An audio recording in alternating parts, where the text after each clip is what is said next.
Play is in our DNA.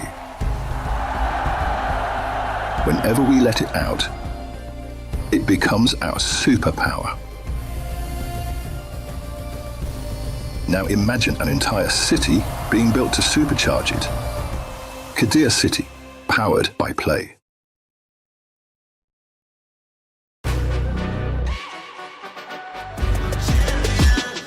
This ain't no regular thing. I came for the ring, you know what I mean. You see my name in the lights, better get right, I'm champion.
The Esports World Cup, the most elite competition in the world.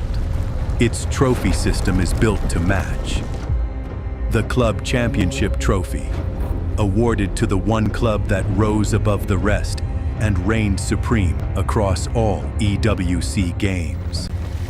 Every participant earns a key engraved with their name. That's their right to compete. Reigning champions hold a key unlike any other. The Game Trophy is the ultimate prize for every Games champion, incomplete until a champion's key is inserted. The champion's key frame is locked into the totem, a stone marker of legacy, etched with every EWC champion.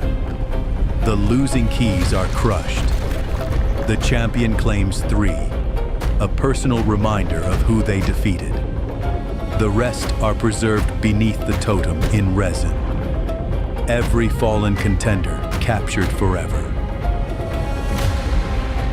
Will you be remembered or forgotten beneath the totem? At EWC, nothing is granted. Everything is earned. Welcome, ladies and gentlemen, to today's Sports World Cup. Today is day 2 of the MWI. Day 2 is something else. Who'd have thunk that the ladies had it in them to bring out these kinds of moments? Genji versus Vitality. One moment stuck out. Ashley came in for a kick. It was almost perfect. And then she, weirdly enough, dashed a different direction when it was supposed to be a finish this way. Another moment, I think, that's cool is Galaxy Phoenix versus Falcons Vega Mena. It was an almost perfect Fanny entrance, but I think what made that extra cool was the counterplay, where Ling caught a mid-air Fanny with the shifting skies. It's perfect, right? Shifting skies. And then the Sora came in and served up so many kills to So we're finally up to day 3. 4 more slots in the knockout stage. I'm definitely excited for Navi versus Genji. This is a dream match. Also, I'm looking forward to Virtus Pro versus Seita, because Seita opened strong. So something tells me there's something more to this team. Day 3 is a must-watch because we're going to be giving the final 4 slots in the knockout stage to those who earn it. Nothing is granted, everything is earned. The words that live and breathe within the souls of every competitor here at MWI at EWC 2026. Only a last few slots are available for teams to earn to make it to the knockouts, as there are already 4 waiting who have earned theirs with perfect records. Welcome to the final day on Stream B. My name is Renmar. I'm here with Leo, Naisu. We've had some long days. long days. It's definitely going to be a long day because we're also going to be making appearances in Stream A later. Wink, wink. We'll see you there. But it's been a great time, and we're going to be closing it out.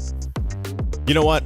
I'm ready for it. I think Leo, he had the extra long day yesterday. We've gone through that already. We're ready for today. But the ladies, man, this is going to be a long day for them. I am sad to say that we are going to be saying goodbye to a few more world-class athletes because, again, 4 slots left. With there being 8 teams left waiting in the decider bracket, that's half of them saying goodbye. But you know what? It's not just about saying goodbye. It's also about leaving a mark. So here, regardless, whatever happens between Virtus Pro and Saita, same on Stream B, we're going to be watching Falcons Vega Mena versus Foot. I'm sure, whether win or lose, we will remember these names, these faces, these teams, and we might even tell some stories and set some narratives for next year's MWI. It's been a long road, and we've had 2 streams, we've had 2 groups. We're going into the knockouts. If you have any questions about how we got here and what we've done getting here, watch this.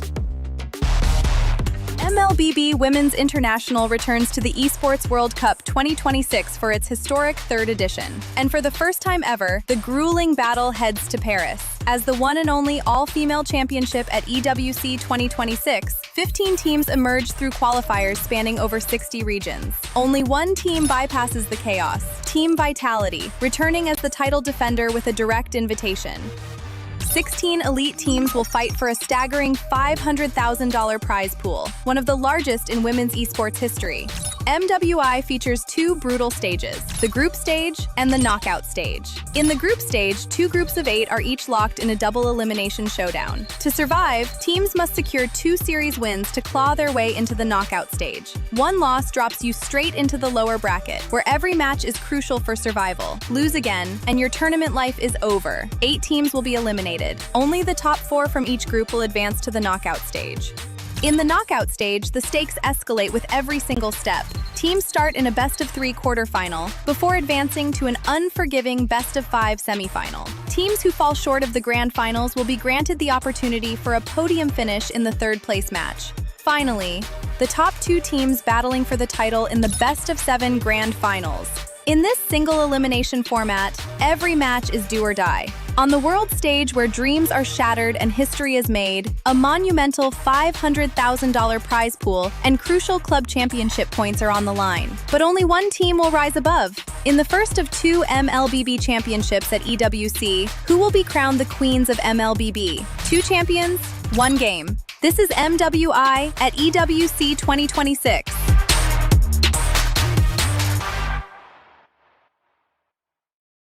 Of course, it's not just, of course, the club championship points that some of the organizations here are going to be competing for. It's the glory. It's a chunk of the prize pool. Woo! You all saw the numbers there.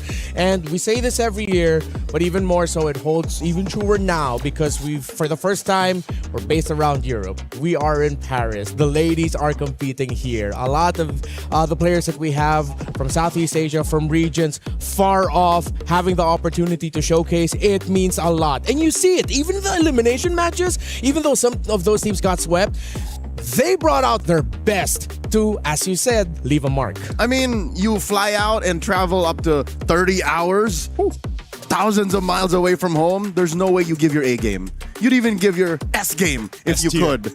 And that's what we're asking for here. This is what we're looking to. Yeah, because like Renmar mentioned, I think they're fighting for a chunk of this big prize pool. One of the biggest, if not the biggest, currently here for MWI. 150,000 going to that first place, the championships. But yeah, the glory that comes with it. We already know a lot of the fans out there for MWI would say they'd put Team Vitality there, right, in the grand final. Who's going to be the one, though, to face off against them? And who knows? Maybe there's a surprise. Maybe there's an upset in the knockouts. As you just saw from our video, it can be brutal, you know, when you get to that point in the knockouts. Yeah, and it has been a brutal road for a good amount of the teams here. A lot of surprises, not just on Stream B, but of course the matches from Stream A. Let's look at Group A and the teams who have advanced to the playoffs through the upper bracket. Team Ray Young and Team Ray Young and Geltec Cyber Team, who we saw qualify here on Stream B. While we are going to be seeing decider matches for Group A, one of them here here. Upcoming is Seita Esports versus Virtus Pro, while Twisted Minds and Team Falcons ID, you got Stream A watching over that. So you asked the question, who will be joining possibly Team Vitality in the grand finals? A lot of people speculated that it would be a team out of Group B, given how this one was, as the kids say, stacked. But think about it. Vitality went through, relatively undefeated. Are we going to say it's Galaxy Phoenix? Are we going to say it's possibly the MWI 2024 champions in Navi? They're still fighting for tournament life? Or could it be one of the dark horses out of Falcons Mena or Foot Esports will be in action here in Stream B later on? Yeah, there's going to be so many good matches here as we see the teams walk out here for this match. But even that one, man, I hope I get a chance to go ahead and see that. The Gen G matchup versus Navi, because I felt like Navi yesterday when we were casting their games, it seemed like something clicked game 2 and game 3 for them. They were struggling. I mean, think about it. They didn't have a win up until game 2 of yesterday. Up until Shira gave her supersonic treatment. Yeah. We've heard that back at home, by the way. That's true. Hey, for the people who screenshotted my face, I wasn't mad. I was just shocked, okay? I wasn't mad at Shira for the supersonic screech that she gave. That helped Navi get to where they are now. But we're watching highlights from Virtus Pro. We talked about Navi having something click with them. Something clicked in Virtus Pro. We weren't able to see a performance like these from these players last year. Of course, they were in different teams. They were somewhat spread out, but it's good to see after all the experience that they've had, they finally got to show off. Another team that got to show off yesterday, though, Geltec Cyber Team. Now that was a hell of a series. The Aulus? Like that was my response watching. I was like, wait. And not just, it's the Aulus with the Hanabi in the same draft. Yeah, there are a lot of people in the community who screenshotted that and literally had the caption of, "This composition won MWI." POV, your last ranked game. I saw that online as well, and it was nice to get to interview Leobon there, their XP laner, and I asked why. Yeah, why the Aulus? Well, it's just a favorite of KOA. And now, of course, one of the highlights of this tournament, where you saw. Oh no, we didn't get to see it. But the other one. We'll go back to it later. Hopefully, we can. The full send Clint. This is it for the Filipino fans and maybe even Navi fans around the world. This was a tough one to watch as Falcon Daisy started it off with a pretty dominating start of the series. 1-0. Navi comes in with a reverse sweep as Ayanami continues the streak of playing unique EXP laners every single game. It's her, not Ayanami, is the main one who snapped. Yeah. She realized it. There was something that they had to do, but I think they came together as a team. They fixed the weak points that they had. For sure. She'll be in action today, Stream A, but Stream B, this is what we got. Yeah, Seita Virtus, Team Falcons Mena, and Foot Esports. Seita Virtus, I will admit, I was shocked that we are going to be getting this match. And I'm pretty sure the second one that we're going to be having later is shocking as well, as Team Falcons Mena. They were dropped down to this point by the team that's going to be starting off this day in Seita. Seita then would go on to get swept by Team Ray Young. So there's a chance we might see a little bit of a vindication later on, because they still might end up meeting in the knockouts. Yeah, that's going to be all up to the draw that we'll have later on as well, I believe, once we all move over to Stream A throughout the day. But yeah, I think we look at the team roster, we didn't get to see Seita at all play on Stream B the past couple days. So for those that have been tuning in here, you'll finally get to see them play out here. It's been great, though. I think when they started off strong on day one, even for us that were on broadcast and the noise that I heard online was, whoa. Wow, Seita comes out. It was a sweep, wasn't it, in their first matchup? Yep, I watched that 2-game series versus Falcons Vega ID, and something about Seita's debut was such an eye-opener. I called them a machine because they were so picture perfect in their mechanics, but something happened day 2. When they played again, they lost, they dropped to the lower bracket. I want to see how they recover from that today. Yeah, I want to see if going up against Virtus Pro, they're going to ban out the Marcel from Minun, because that is a really great Marcel with Virtus Pro. I feel like if they end up giving Minun a hero that can constantly provide vision and just be, as I'd love to say in the Philippines, a mosquito to deal with, Virtus Pro is going to be happy. But you called it a mosquito, and it had a longer... I call it the straw because I actually don't know what it's called. Because it was the Revitalize, right? Yeah, because it was a Revitalize. Also, in the interview with Livin, she did mention, what made them work yesterday was they slept better and they ate breakfast. So I hope here for this matchup, leading into it, they had their breakfast. I feel like that's a common theme for the previous MWI EWCs that we've done. How many teams in the past have said, not just in the women's scene, but also in the men's scene, just because we ate a better breakfast, we ended up winning. Weirdly enough, a prolific EWC champion, I think it was Innocent, who doesn't eat the day of a big match. He's on that intermittent fasting. No. And then, wait, is that when he said that the day that he decided to eat, they performed like monsters? Or am I misremembering it? I just know that if it was up to him, he would keep it light. But that's him. That's him. The ladies, maybe a different story, and we proved that. Joseph fast yesterday. Yeah, I think either way, whatever they needed to do, now's the time to do it. You know, whether you have some special... Last chance. Yeah, last chance. La chance. That's the last chance right now. And I wish them bon chance. Forgive us if we're butchering the pronunciation in French. We are willing to learn. Send us voice messages. We don't mind. In French. Whoa, okay, here we are. In the draft. And All right. the match. And the match. Seta, Virtus Pro. I'm wondering if we're going to see some more unique picks in the Rome for Seta. I appreciate any team who, after the changes in the meta, said, you know what works right now? Tigreal. And they won with it. They did. Okay, might have been an isolated incident. Yeah. But Tigreal is so good because teams who are incapable of pop and nap purify pay the price. So Tigreal can do that a modicum of ways. So TM, coming soon. I can see why, you hoping for more Tigreal makes sense. Pop that purity like this. Like this. All right. Okay, respect right away for two roamers that fit the bill of annoying to deal with. For Minan, say to take away the Atlas and the Marcel. You still have picks like Juicin up, Freya, but with the Phoveus up, there's a whole Freya Phoveus trade. And of course, the best EXP laner right now, can't go wrong with an Esmeralda first pick.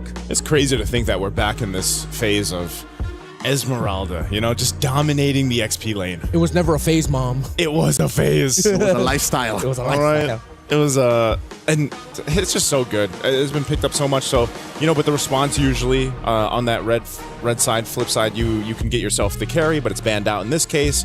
So what do you go with? And there's only been one sure solution. Yeah. But it's like a two-step kind of complex solution. And it was employed yesterday by Navi very efficiently here in Stream B. Yeah. The Balmond plus physical shred. Yeah. Oh, that was good. That was very good. Let's see if Virtus Pro has it in the back pocket. Yeah. It's interesting that we actually didn't see even more Balmons going around, because that was a name that was getting float around by the discussions behind the scenes. It's a damn shame. It might happen more. It has to. Even when we get to the knockouts here, you might see the Ballman be the answer more. Make like Boyet. He scored a ticket to, come back to France. Exactly. All right. If Seta aren't careful, since they banned out the carry, there's an off chance that Virtus Pro might show up with an Alice later, because carry is one of those heroes that handles the shred really well. However, if Seta want to get funky with it, they can still show up with a Lunox maybe in the mid later on to deal with it, but Alice plus the glue looks really great for Virtus Pro. But of course, I think one of the best, definitely ST roamers right now, Beleric. Yeah. Because Seta's on blue, they end up with a jackpot first half. Yeah, this is so good. Belric, these are probably the top picks right now in these roles themselves. The Belric, we've talked about it so much. You can set things up with the Wrath of Dryad. You have your own kind of sustainability. Claude obviously is the go-to mid lane. They might, since the carry was banned out, you might have to choose. What do we end up putting over here for VP? Do you pick up the gold laner now? Oh, no, sorry, Moscomp is already there. Yeah. So we're looking at maybe mid or jungle? Maybe jungle now, because they banned out Baksha. Yeah, the tough thing is here, as good as assassins are, there's a chance you might just get constantly invaded. Okay, they go for the Valir. They want to play it slow. It's the annoying high crowd control pokes of a Glue and Valir together that could give difficulty for a Beleric, but I think it'll be warranted for Virtus Pro to take out something like either the Farsa or, more importantly, the Lilia. Or the Eve. Or the Eve also. Wow, Eve is still open. Yeah.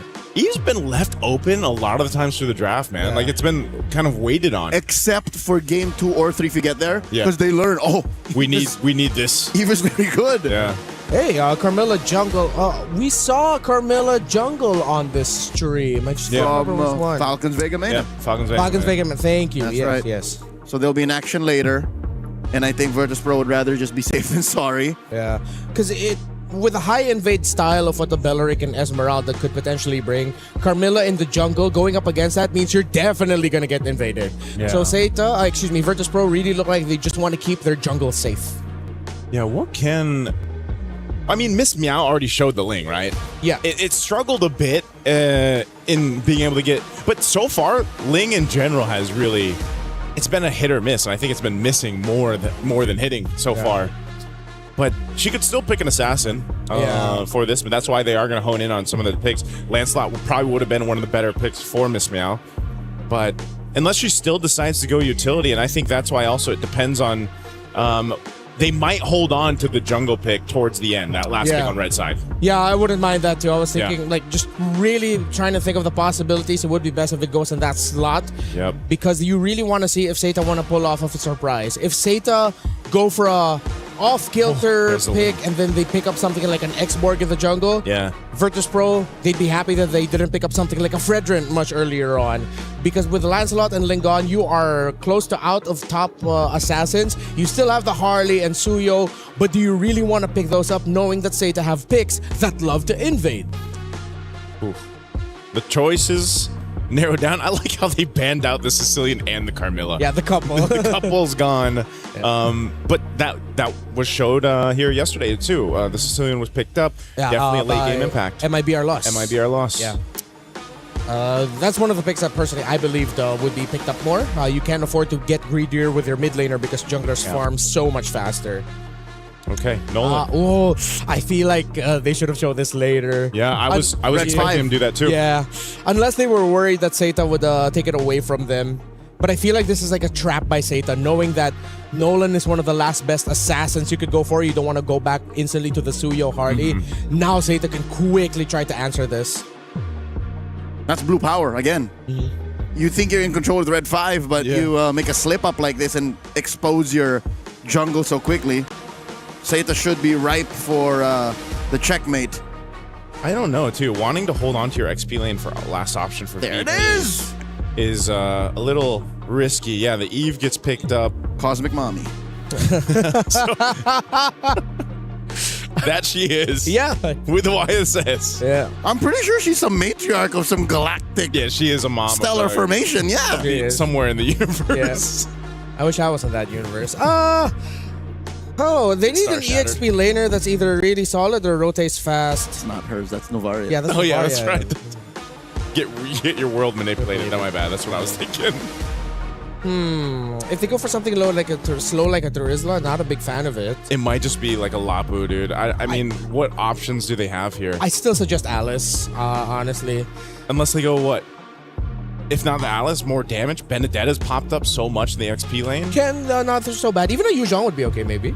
Oh? Whoa, so wait. XP glue! XP glue. Rome Grok. That's why they held on to that last pick for Red 5. All right. So they're not going to be able to match it in terms of the late game damage output, but what they decided to add more of is just sustainability. Thing is, Grok has shields. You get the setup, but you don't really have a combo unless it's the Nolan. Virtus Pro, they have a lot of crowd control, but I feel like their payoff isn't instant. And when you have a comp like this, you want instant payoff.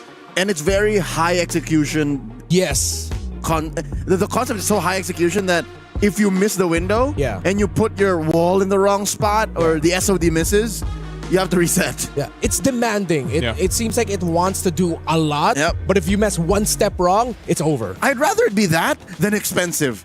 Because you can't beat time, but you can be a better player. Yeah. Well, we're going to find out here because we're going to be jumping into our first match of today. Day 3, MWI here at EWC26. Both teams looking to move forward up to this point. They've fought their way through the past couple days, and now it leads down to this. This best of 3, will it be Seta or Virtus Pro here? Let's take a look at this in the Land of Dawn. Interesting rotation for Miss Meow. This is a very Q2 rotation. She starts full on purple. She doesn't go the whole green way long around. Is she planning to invade down here? Well, she can't afford to do it because of how fast Nolan can clear. Yeah, that's the only reason why. But look, Jessica intercepts. Way too close for comfort. Almost missed out on getting that lizard. Well, luckily Nolan does farm pretty quickly. She's going to make her way to the orange buff. She'll take that. There's still a whole lot of, this way to go ahead and do that. And in the jungle is you rotate well. You get that double buff on the Nolan. You know your damage output early on is it can convert an early first blood. The YSS on the other hand for Zhao, she can do the same thing. Yeah.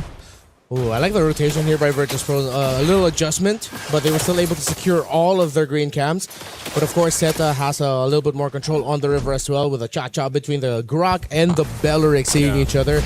I don't think we're going to see anything up until the turtle spawns, but Zeta is trying to make an attempt for the glue at the bottom lane, but Rafa plays it safe and hugs the tower. Okay, this looks like it's going to be one of those things in the early game where you're just fighting for that first turtle. Yeah. There wasn't that same pressure that we see in the mid lane break out into either battle spells being burnt or a potential first blood. So in that case, it's just, let's set up for this turtle. It's spawning now. They've got some level 4s, but not exactly. Oh my lord, Jessica!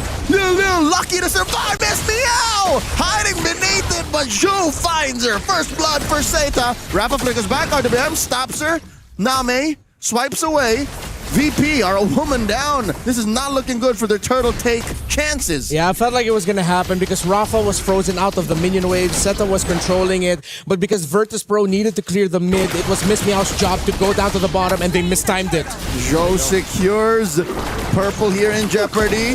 The mount and the pull on Fanhua. She should be fine. Yeah, she's tanky enough, but those... Oh, no.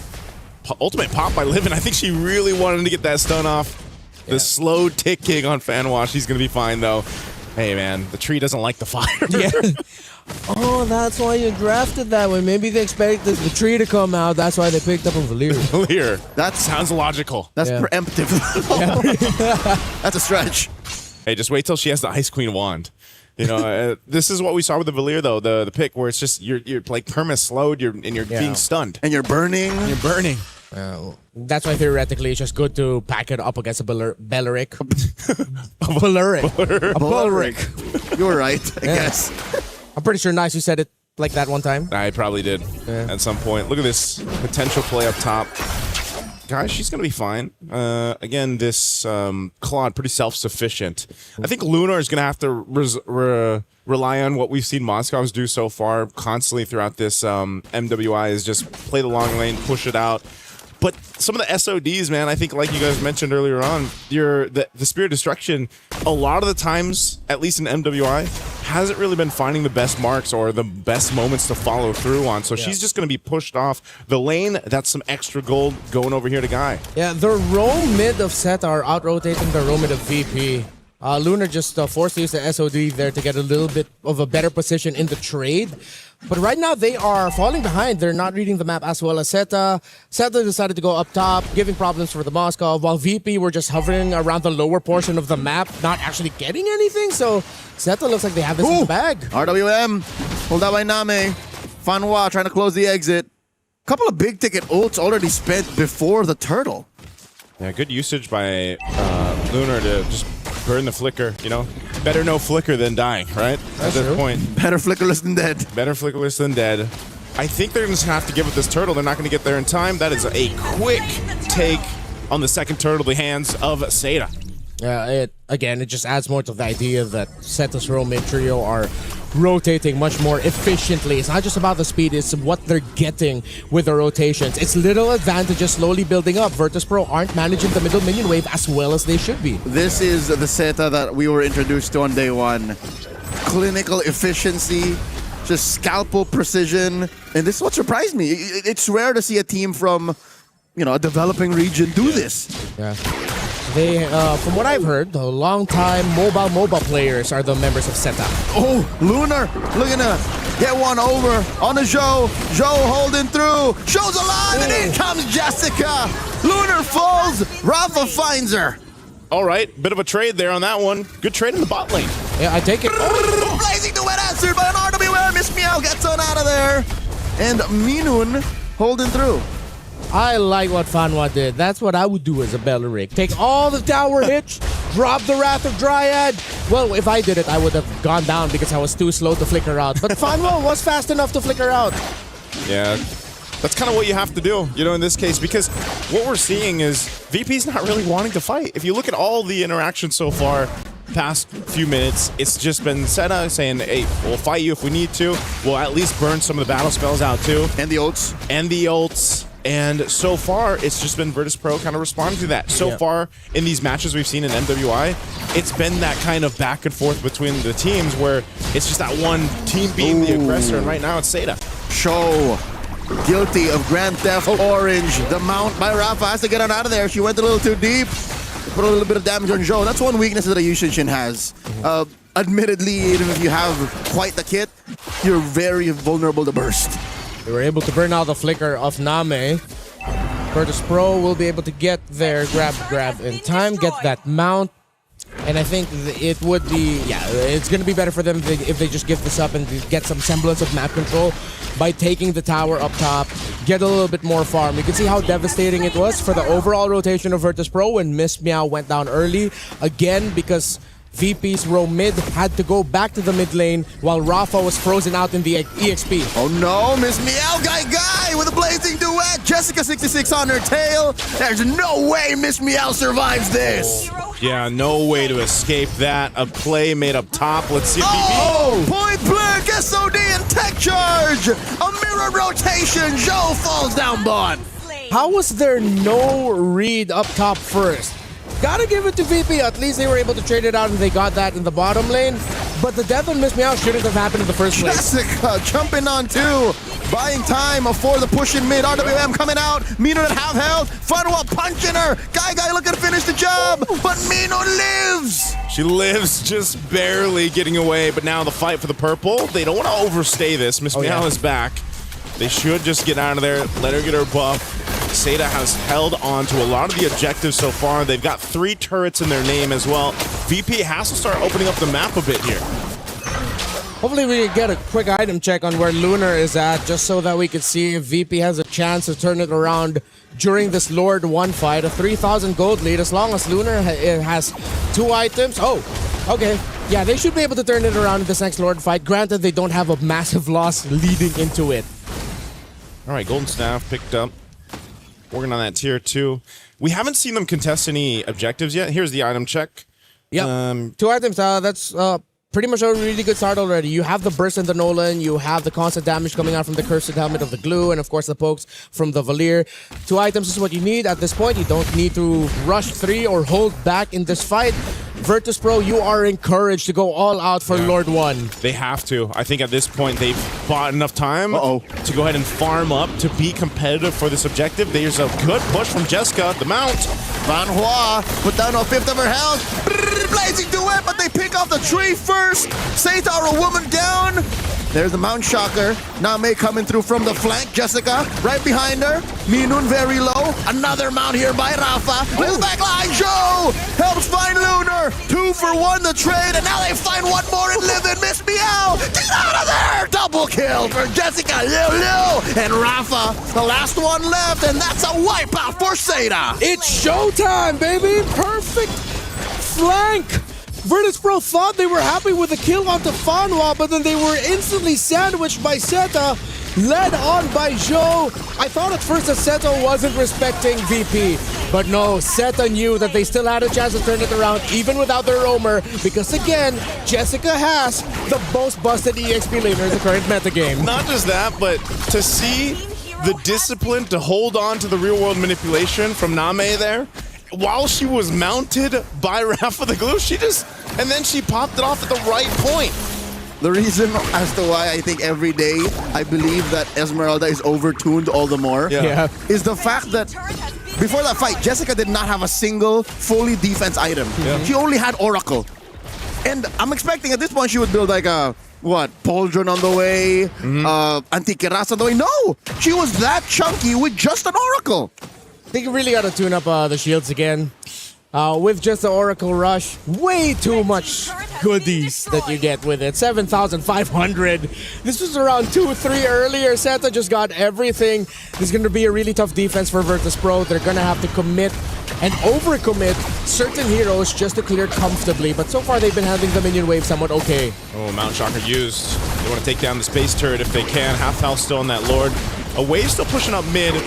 Oh my lord, look at the damage! RWM! Rafa with the mount, Fanwa gets taken down, but Rafa will be traded out for 1-for-1. Inhibitor still standing. Minun down to 1/10 of her health. Livin down to 1/8. Oh, she's still burning. They get through mid lane. Inhibitor has been taken down. Bottom lane follows. Oh! Flicker tech charge by Minun. Guy with the answer. SOD. Point blank. In comes Jessica dancing Minun to death. Oh, now she's taking some damage. She had to burn the flicker, but she'll take out Minun. And so there you go. 2 base turrets off that first Lord and a massive gold lead. 9.3k ahead. That was a great attempt by Virtus.pro to try and get something good. I gotta commend Minun's tech charge, but the lead is just too much. The gap is too wide for Virtus.pro to leap over it. They just have to wait. They're gonna be turtling it out for the next few minutes. If they get desperate and try to get a win around an objective, they're not gonna get that. Even trying to move out of the base, maybe with a big conceal play, try to -1 and then run back to base is so risky that as much as you want to be proactive, you have to be reactive here if you're Virtus.pro. Oh, RWM holding down those backing off. Miss me out, dash it through, guy. A little too late on the flick of the wrist. Hitting her, but Rafa will fall down still. Worthy use of the Blazing Duet. Top lane, looking to be the next target. Seita gets VP a bare base. Oh, Miss Meow's in trouble too. They just want to clear these waves out. They lose the last base turret off of that, but man, it's looking really desperate now for VP, just kind of throwing themselves into a fight against Seita. They don't really have much of a choice. That sometimes they're just kind of a sacrifice at this point. Seita has so much power against them. This Lord is up. They should be able to just freely get it, but it looks like VP wants to potentially get in this zone. They might get clinched in here. SOD thrown out. And the answer, the flicker from Funwa. The Wrath of the Dryad, Blazing Duet, pushing back 2, and down goes Lunar and Minun.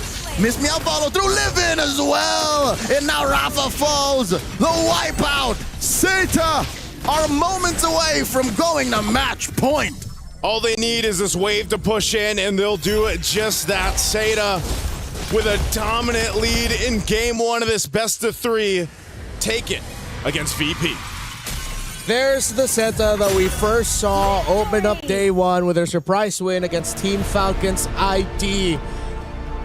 Efficient, decisive, and deadly across the board. Virtus.pro has a lot they need to get right to force game number 3. Man, I feel like for a minute there was, 2-3k lead that they had for Seita, and then all of a sudden, boom, 8, now 10, now 12 as the end of the game there. This has to be one of the fastest games on Stream B anyway so far. Oh, yeah. It's about a 13-ish minute game. They exactly knew when that power spike was coming, and you know that's why, again, that blue pick priority Esmeralda is so popular right now in the draft. I think that is a warranted ban if you're not prepared for it, unless you have a very specific composition that you know can deal with a lineup that has an Esmeralda. It's not unbeatable, but it's just so good that it adds so much difficulty for any composition, even the one that can counter it. Yeah. It asks for so much of its opponents. Yeah, this even that last sequence was so clean from the Blazing Duet being used, and then you just have Zhao come in too. They timed it so well, and that's what we saw. A lot of the choreography from the team fights that we saw, the layering of abilities and the kits that they had was really executed well here from Seita. Now I understand why, even on day 1, even though we didn't get to see it here, why they had the result that they did against a team like Team Falcon's ID. Talking about choreography, I think this game felt relatively free for Jessica. Yeah. All she did was, oh, now I dance? Okay, cool. Jump here? Yeah. Okay, everyone else was just setting up for everyone. I might just be tunnel visioning on the Esmeralda, but it seemed like they were so in sync, more now than ever. Yeah, especially because of the rotations that the rest of the team were doing. There were moments clearly where they needed that extra little bit of follow-up, slightly delayed, which is a good thing, because that's when the opponents least expect help to arrive. That's why On Your Left made such a big cultural impact. That was Jessica in this game. Dude, Justice League. But that's what makes it all the more difficult for Virtus.pro. Even before the game started, we were so clear on it. If your execution ain't on point, you have to find a way to reset. But with a lineup like what Seda brought, there is no reset. They're literally always just breathing down your neck. What I would say for this, each one of the members of Seda had like a highlight moment in this game. Like you could just take all of it, put together a compilation for game one. They all had their moments. I mean, even for the setups that came with the Bell Rec here from Fanwa was so good. She was able to go ahead and support so much. The utilization, like I said, with the real world manipulation from Name was also outstanding. And so there's just so many things to dissect if you're VP, potentially going into this point where of game 2 draft, you're like, where do we focus on? What do we hone in on to get us to that game 3 that we need? A lot of questions. I think you really have to start it with how Miss Meow, Livin, and Minin are communicating their rotational priorities. The early death onto Miss Meow, I will keep drilling on that. That was such an off-timed rotation. I know the Roman mid needed to handle the mid lane. I know that Rafa needed to get the minions so that she could hit level 4 because Jessica was already level 4 at that time and she got frozen out.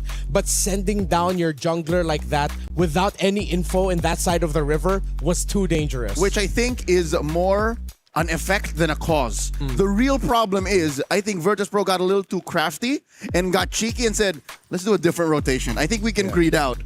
Purple straight, small camp, and then cross over to steal the small crab. And then we go from there, which was obviously not the right thing to do against a team who is on point 100% of the time. Is that the nature of just because of having the Nolan, or was it just something that they wanted to go ahead and try something different too? As a jungler, I reckon it's because it was a Nolan and said, I'm bursty enough to get away with this. They didn't. Yeah, and a small decision just changed or led to a very big consequence for Virtus Pro. A consequence of our actions that we experience as MLBB players is Rhino Day. Well, it isn't really a consequence, it's just the season reset. That's what we call it. There are new interactive effects for Rhino Day now available. Ta-da! It's that. I love that Lilia one, by the way. Hey. Wait, where is it? Right here? Lilia one, I like that Lilia one. Kind of looks like Naisu. If you are a Rhino for more than a week, that's on you. I get it. That's a throwback to season 8. Yeah. Yep. It's okay. It's all right. Hey, happy Rhino Day. In the land of Dawn. In the land of Dawn. All right. Looking back at the In MLBB. builds. MLBB. Well, as we saw earlier, she did eventually get to the other defensive items. But yeah, it is quite busted that even with just an Oracle, an early game Esmeralda feels like a mid game Esmeralda. Yeah. And an Esmeralda with just one more item feels like a late game Esmeralda already. What was that? 7 minutes? Yeah, around 7 She had Tough Boots, Talisman, and Oracle, and that was enough. VP couldn't even get it down to half health. Yeah. It's, and again, 13-24 on this one. There was just, I guess the timing that we saw from Seda was the most impressive because again, if you go back the past couple days, guys, on Stream B, the games that we've seen, they've been very chaotic. I would say this is one of the cleaner executions from a team as a whole that we have gotten to see here, and it was just great to see. Now for VP, it's not great to feel that because now you have to match that. Not to point any fingers and put anyone on blast, but even the former champion, now VP8, didn't play this clean. Yeah. This site, I think, is the possibly cleanest so far team on Stream B so far.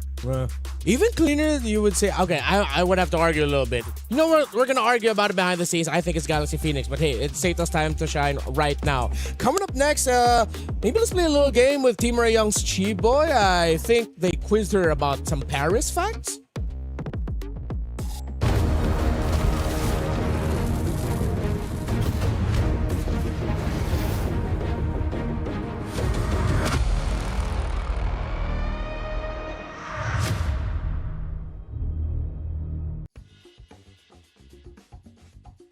It's your boy Mirko, and I'm here joined by Livin and Keyboy. They're gonna go up head to head in this true or false battle. Paris is known as the city of romance. True. You guys are wrong. It's false. What? Paris is known as the city of light.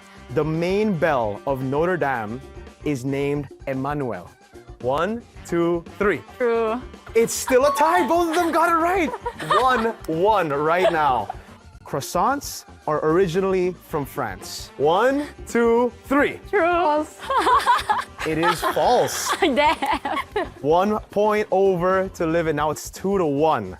The Louvre is the biggest art museum in the world. 1, 2, 3. True. It's 3-2 now. Yes, it is true.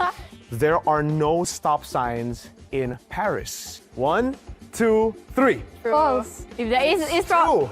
True. It's true. Oh my god, I tied it up. Let's go, guys. So now it's 3-3. There are 132 playable heroes in MLBB. 1, 2, 3. True.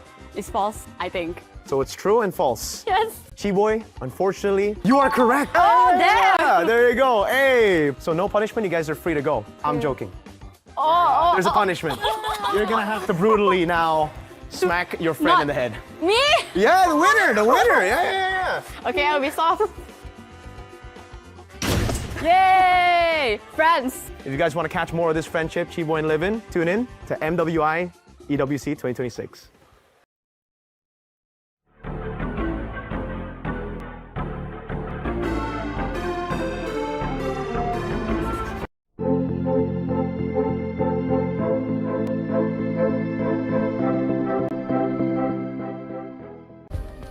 Play is in our DNA.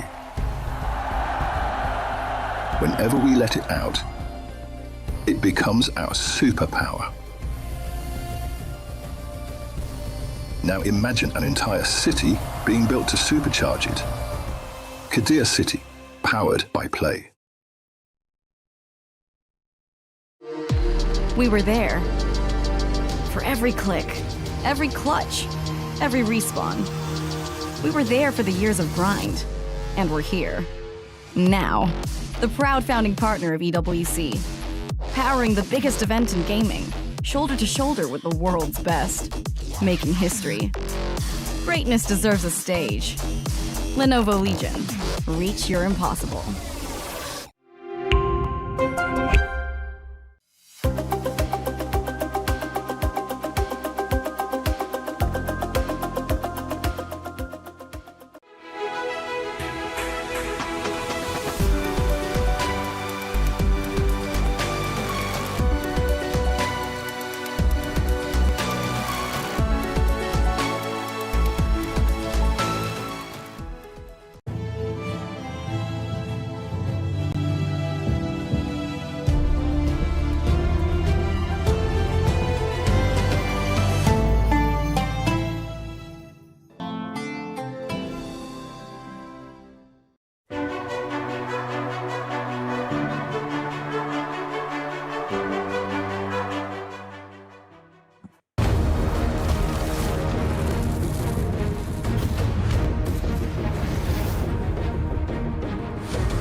Two champions, one game. My Champions Pick event is now live from now till July 27. Submit your predictions for the MSC and MWI champions for a chance to win 50,000 in-game diamonds and MSC 2021 to 2025 tournament skins. Don't forget to leave your picks under @MLBB Esports post for even more chances to win. Lock in your champions now and cheer for your favorite teams. Welcome back to Stream B. Here we're entering game number 2 between Seta and Virtus Pro. If you've missed it, TLDR, Seta were just too damn good, while VP looked like they were just trying to chase a chicken on a hot summer day while it's raining.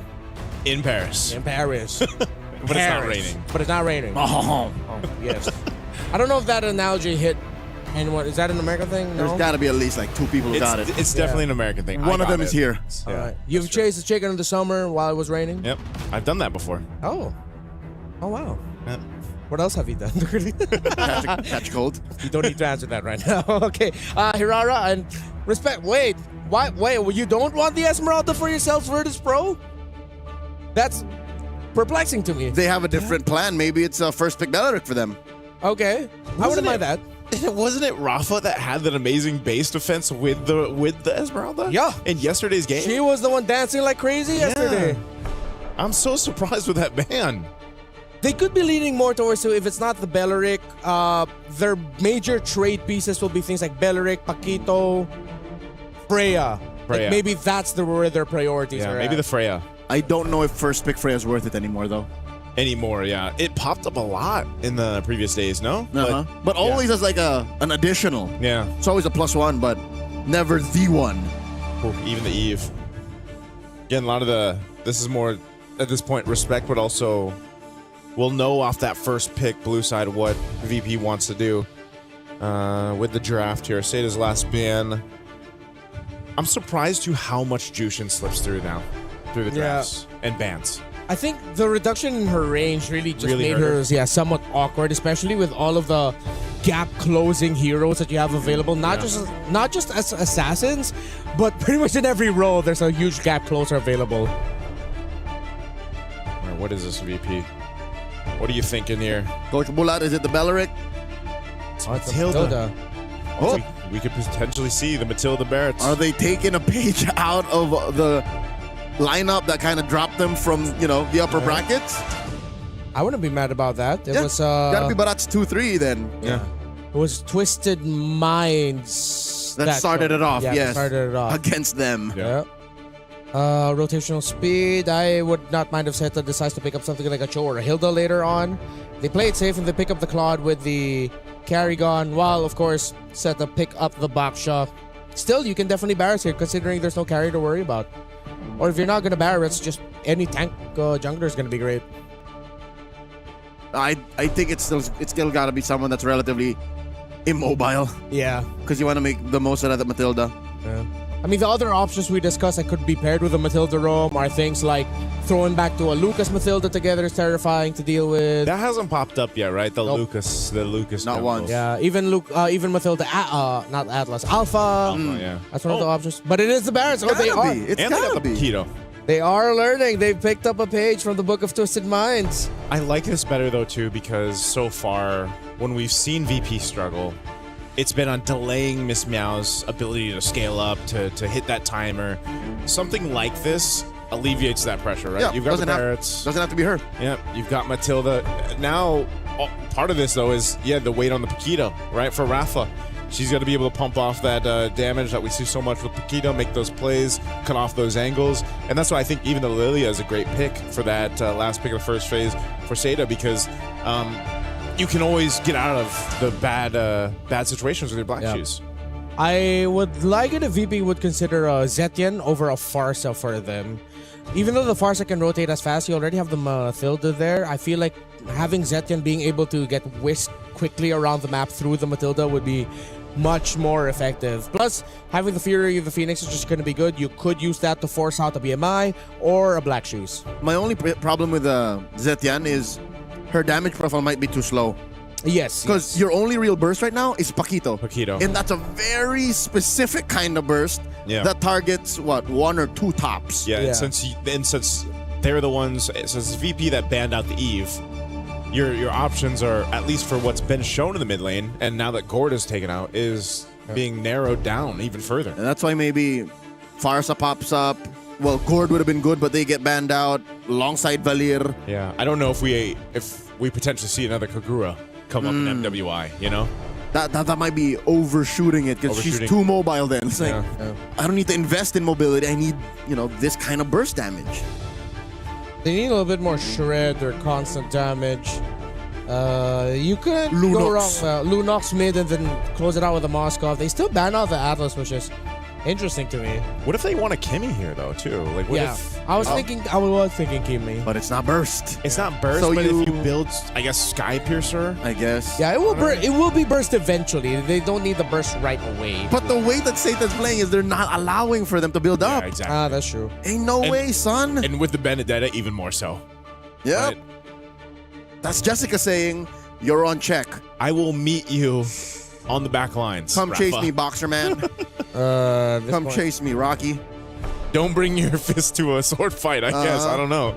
Or maybe vice versa. There's no Esmeralda. I would be okay with something like a Hilda, single target. Oh, wait, no, sorry. They already have a Paquito. Yeah, they need that mid, and then they need the Bingo Valen. Yeah, I'm okay with might just be a Moskov, yeah. Probably the safest. If they think they can be front heavy, they can go Clint. Oh, Bruno, okay. Get that little dash. Bruno. There's the burst. And they still go for the juice and for the control. So I'm still very worried. I'm a little iffy. Yeah, on this one. Again, your burst is all physical, and it's a specific kind that needs some ramp up. Yeah. Yes. Saita's Cho. Yeah, it's a pick that we brought up earlier after the Matilda was picked up. They took the long way around instead. They just wanted to confirm if they can go for it, and they can. If that because now this forces the Bruno to make one of the toughest decisions you want have as a gold laner. Am I packing Flicker or am I packing Purify? Hey. And at this point, either or looks like a bad choice and a good choice simultaneously. It's so 50-50. We're gonna wait to see what that choice ends up being for that Bruno in the hands of Lunar, but it's the Cho too. It hasn't popped up too much, and now it comes through for the third pick. But let's find out here. Match point currently for Seda off of a 13.5-minute game from game one. Very dominant, very decisive. Jumping into game two, can we see a recuperation from VP as a team? Because they're gonna need it as we get ready to jump on in here just in a second. We'll find out what it is. A Purify. It's 3 Purifies. Oh my lord. You know what they gotta do. Pop that They Purify. gotta pop the Purifies. Which I think is the better choice. Why? There's very few ways to PTP. Like, PTP. what can you do? One is eye for an eye, but you have to time that.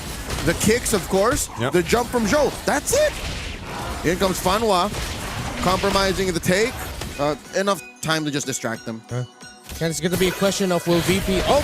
Fanhua flickers, almost dies into the wall. Rafa flickers in as well. Fanhua running for her life, but Minun draws first blood. Oh, that was unexpected. And Lunar will be able to purify. Oh, Guy finishes the job. It's just a trade. And that's why that's a tough choice, whether or not Fury or Flicker. Rafa, good call on her to commit the Flicker so that she could get that kill onto Fanhua. Meanwhile, Lunar, I think a lot of her game is going to be a lot of what we saw earlier. Off to, because of the way the nature of that trade went, neither team really comes out on top of the trade. But it is an early kill, at least for Guy on this Claude, so she should be fine in that lane against the Bruno matchup against Lunar. But you have the first turtle in 20 up to this point. Seda rotating around, having this Baksha too. We'll get there quickly. Again, we're on flying clouds. So even when it comes down to the defense, some of these team fights, we've seen it before where some teams, they go into these extended team fights, and because of the nature of flying clouds, they end up overstaying a little bit too long because the opposing team can just get back there in the fight very quickly. But this turtle's already up, and they are doing quick work to secure this first turtle for Seda. Nothing that VP can do. Good recovery from the Chinese squad. Down bottom, Guy. Blazing the wet into Lunar. Oh, wow. Look at the freeze.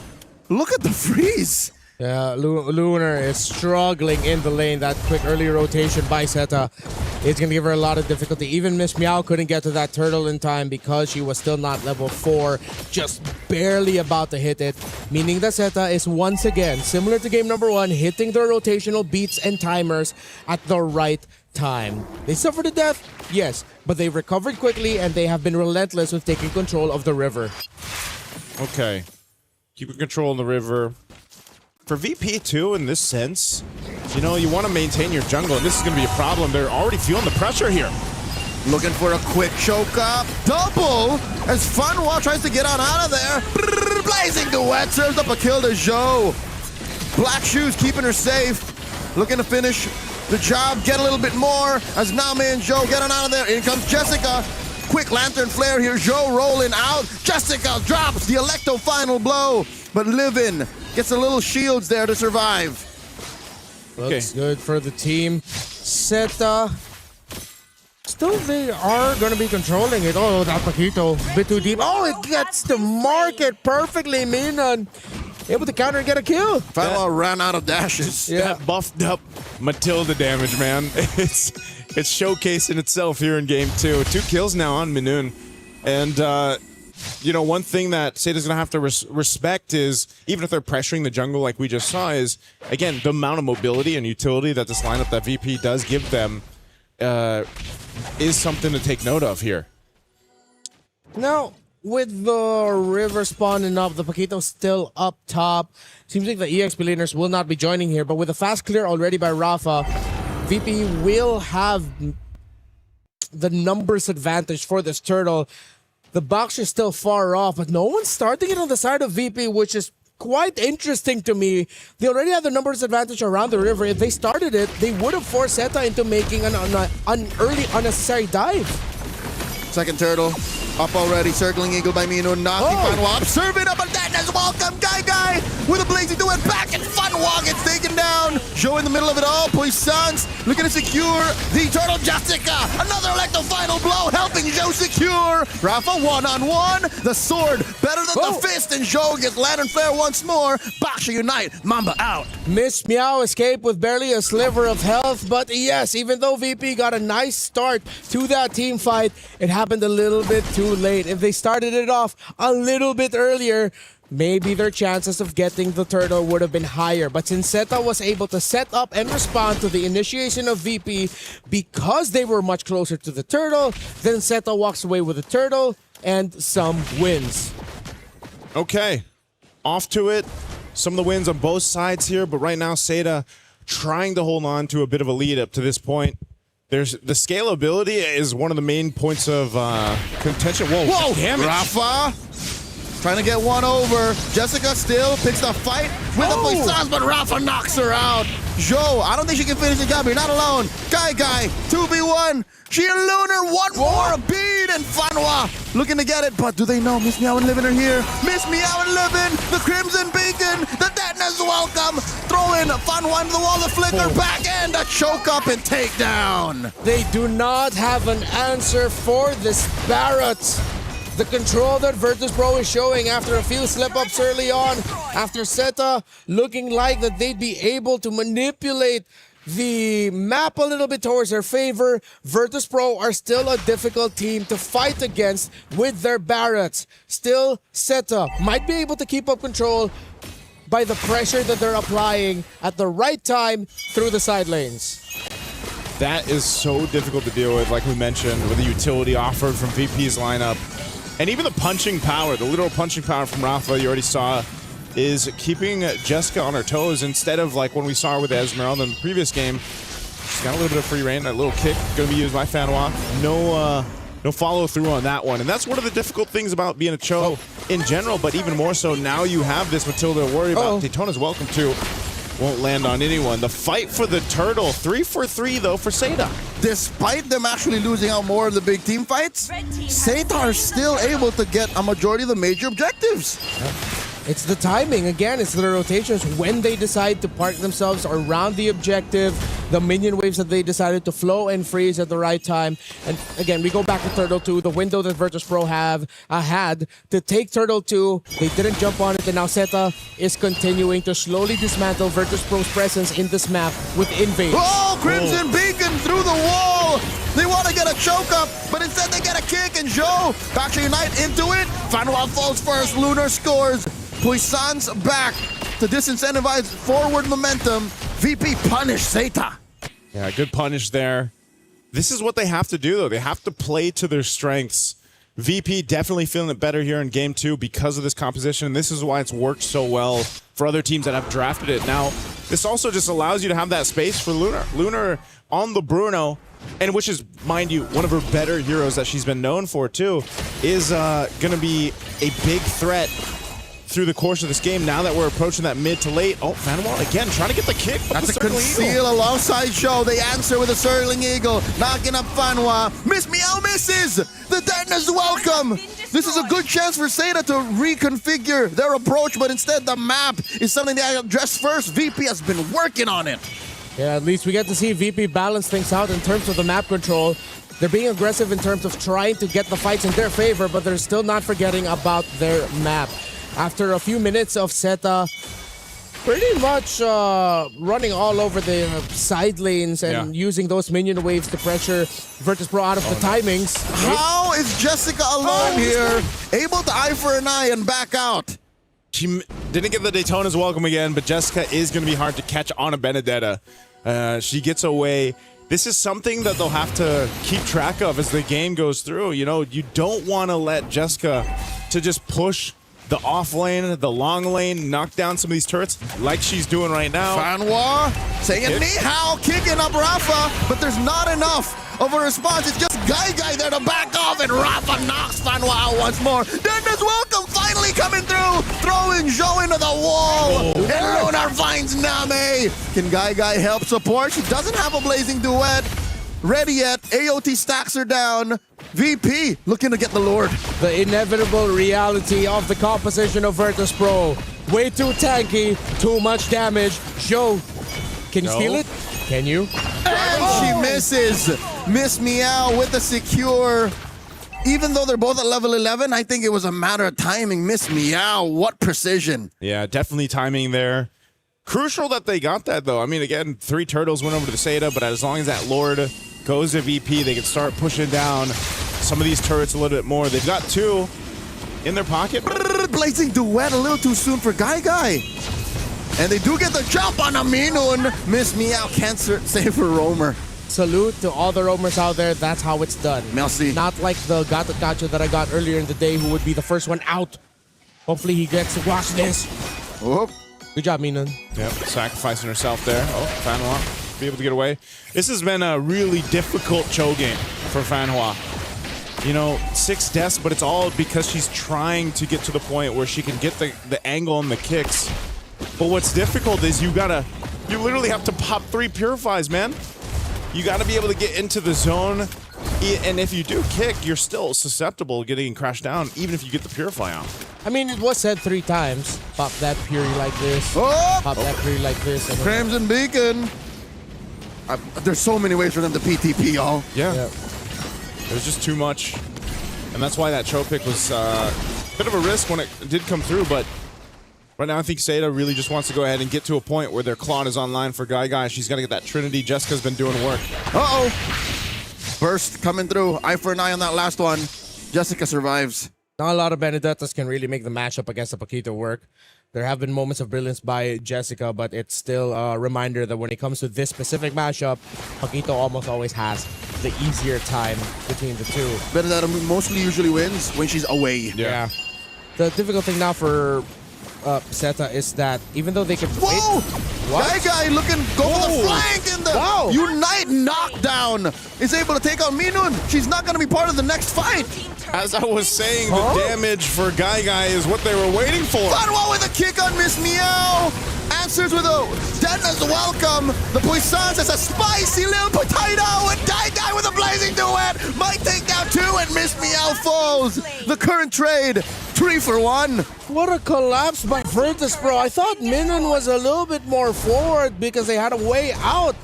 It was way too risky to be up that far, and it seemed like they underestimated what Zeta could do with the surprise initiation.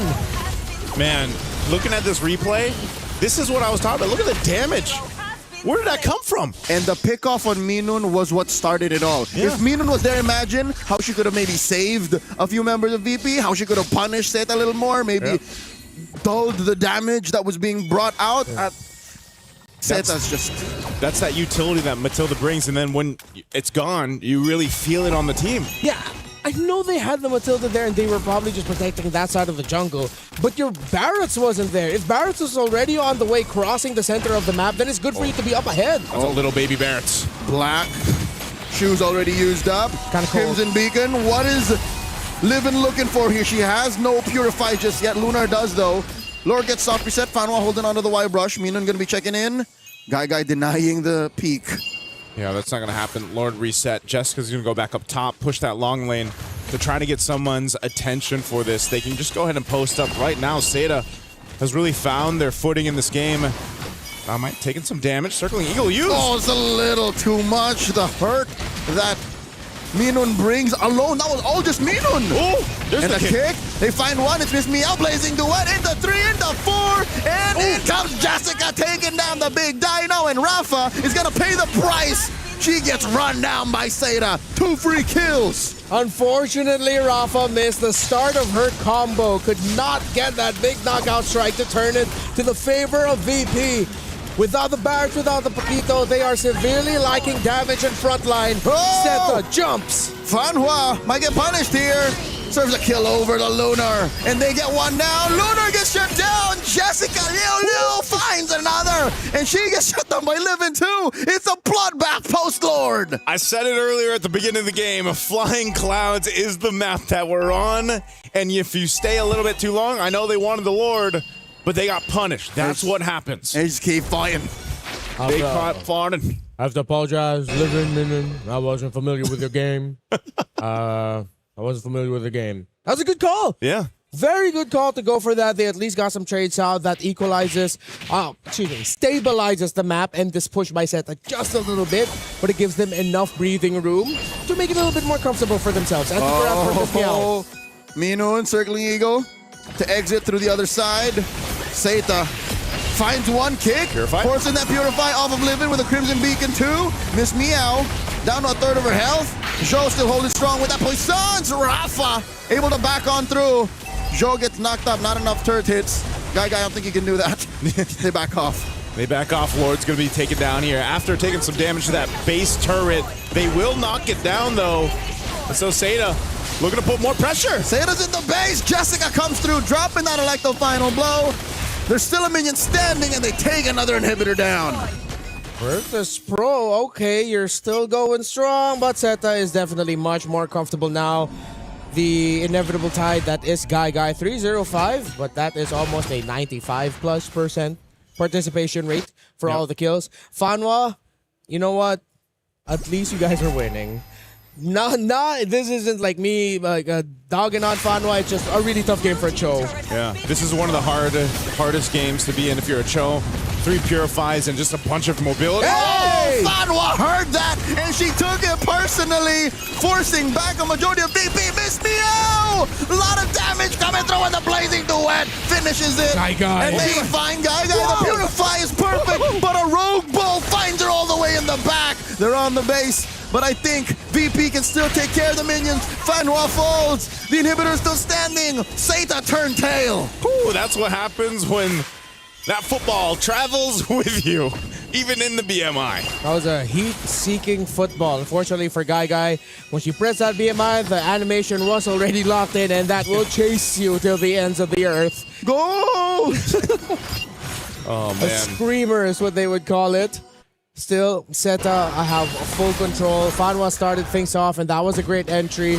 Still, with the presence of the tower, there are some things that Zeta need to consider. It can't just be all Guy. Even going in is tough for Jessica. And this is the tough thing about the lineup of VP. It's not just Fanwa who struggled with 9 deaths. Yeah. Look at how the attempts by Jessica to try and enter make a big impact. She goes in, she's instantly out. She can't bring out a nice little sword intent or enhanced basic attack with it. Even Name, it's difficult for her, especially when Guy decides to go that deep with the tower still up. A thing that I would have changed here, I wish Zeta just decided to focus on the tower a little bit more. Yeah, that was a big attempt because they thought they had the win. Oh, and here's another one for the Lord. Massive exchange here, forcing that Black Shoes already. Lunar is cut out by Jessica, and that's a big trade for Name. But Miss Meow falls too. Jessica's bloodthirsty. Guy falls! That's a marksman out for Zeta, but they do trade out for Rafa. Popping a brutality. No way she survives against 3. Ooh. And it's a 2 for 3. Bloody before the Lord. Minoon and Livin left to defend. I'm not liking their odds. These two do not have the kit to clear waves. Yeah, I was going to say they should just make a way to the Lord there. They spent a little bit too much time running it down mid, and they just got the call. Go for the Lord. This can be delayed out, though, and I think Minoon wants to do that because, again, Flying Clouds can bring the team back here, but there's just not much. Rush it. To slow this down here. Minoon trying with her wisps. Goes for a circling eagle. Might hit it with a shooting star, but Zhou still secures. Had that retribution off cooldown. Lord number 2 for Zeta. Great attempt by Minoon, mainly because she didn't go down. If she was taken down in that attempt to steal that Lord away, then that would have been a terrible call. But she lived, and now they have a full 5-man for the defense. We've seen Zeta, when it goes into the all-in dives, how difficult it is for them.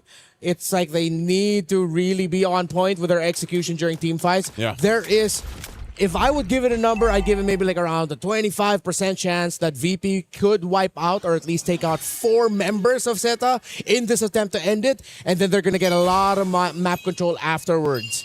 Still, the odds favor Zeta to end it now. Yeah, they definitely can off this Lord. Conceal was already used. They're going to be stopped. Fanwa might look for potential. They want to get this base turret down first. They got to deal with the Lord. It's being worked on. They jump in. Miss Meow taking a few hits that quickly. Rafa looking for a target. Kick from Fanwa. Then is welcome. Circling Eagle to the back line. Jessica falls, but the base is still exposed. Rafa gets taken down. As long as Guy lives, they can just keep wailing away. Double kill for the Claude. And just like that, Zeta sweep Virtus Pro.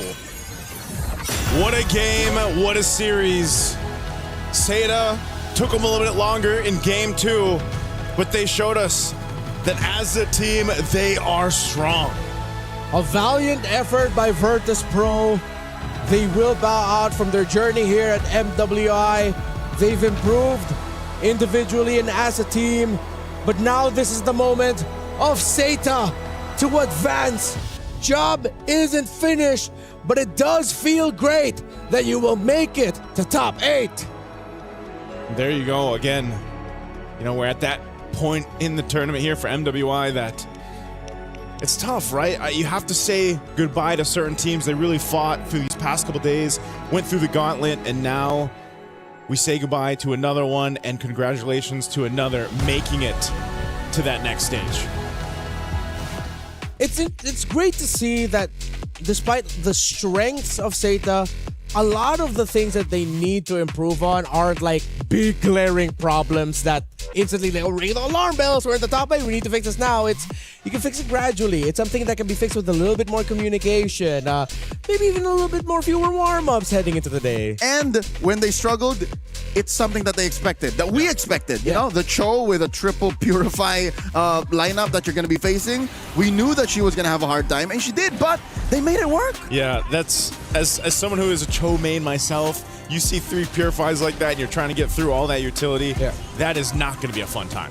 Honestly, if they purposefully pick this Cho in an attempt to force more Purifies getting picked up by Virtus Pro and reduce flickers, I would say master stroke of genius. That's by Coach Seta. Best right there. Hopefully we can ask the coaching staff later if that was the case, because you can see the moments, even though there were times where Seta, we talked about how difficult it is for them to go all in with the risk of just getting crowd controlled by the Jusin, even the Barretts. Getting too close to a Paquito is not good for anyone's health. You also forced Virtus Pro to all in. They didn't have a lot of ways out. Most of them are on the Purifies, and once they decided to fight, they pop that Purify, have that CC immune. They're pretty much forced to hope that they win that fight.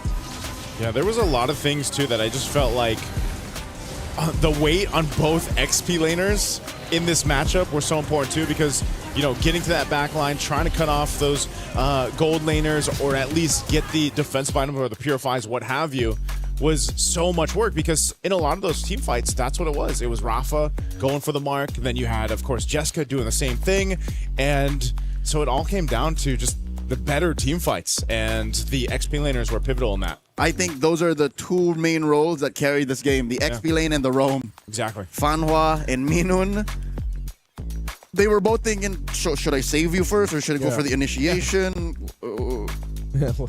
I wish we could see more of Virtus Pro, of course, but we will eventually in the next MWI, and of course, whatever regional tournaments that we have showcasing their abilities. Thank you, Virtus Pro, for your efforts and your time, everything that you've sacrificed to make it here to the stage. Pretty sure all of your fans are proud of you. Meanwhile, for Seta, great to see that their region has representation. After, of course, what we saw from the previous MWIs, they've gotten better and better. And this squad, with their experience in this genre of sport, they look like naturals. Yeah, this was, again, a bit of a longer game. This is what we're more so used to over here on Stream B, right? Getting up to the nearly that 20-minute mark after a 13.5-minute game.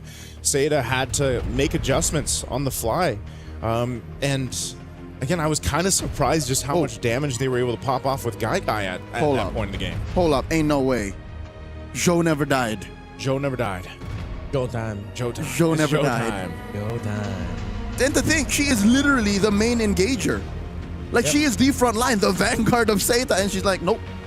But maybe that's the reason, once again, why the Fanwa pick for the Cho. Like, because it alleviated some of that pressure where you're still the front line on the box show, but now you have a Cho also there. Yep. Now I'm reminded of something we've talked about with Virtus Pro's tendencies, wherein they would overcommit on the first thing that they see or the first target that they see and not have enough for the follow-up afterwards. I think that's why also Joe survived this long. Yep. Because once they would see Fanhua commit a lot of their abilities just to take Fanhua down, yay, congratulations, but then what do you do for the boxer that's just arriving? And the Benedetta from the flank. Yeah. Lethal. Seta did their homework here.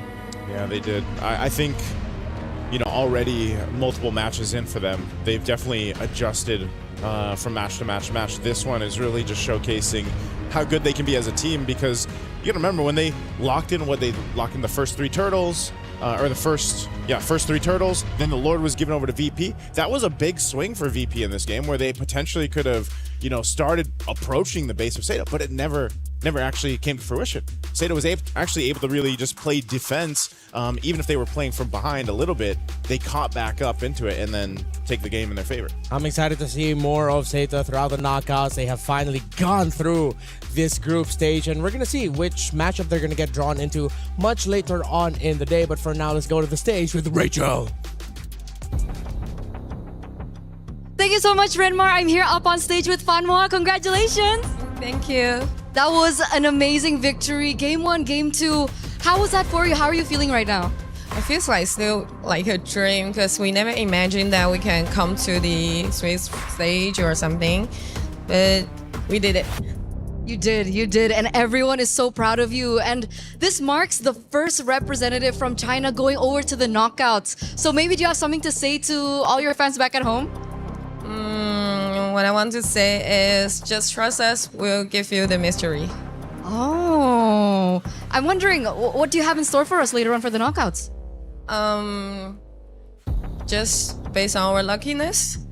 Lucky. She's too humble, guys. She's being way too humble. But of course, yesterday was an unfortunate matchup, right? You had to lose that against TRY. But how were you able to come back? What was the mentality like for the rest of the team?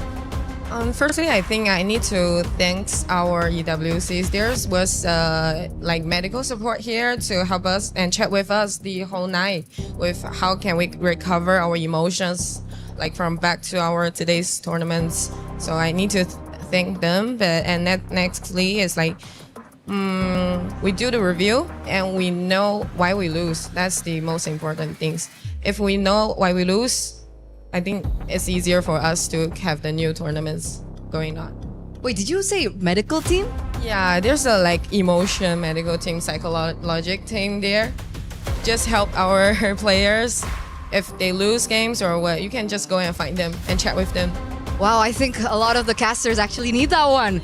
That must be really nice to have. So without that though, do you have like a certain person on your team that usually, lifts the morale as well?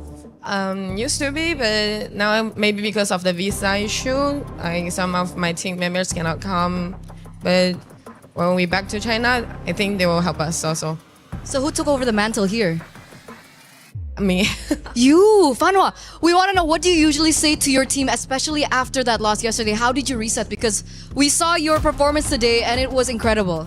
You can just tell them enjoy the game. Because I already told them we win 1 matches already. We did every goal, so I give it to you. So now every game following on, just enjoy. That's amazing. That's amazing mentality. Thank you for sharing that as well. And we want to know, heading to the knockouts, do you have maybe a sense of who might be picking you first come the knockouts?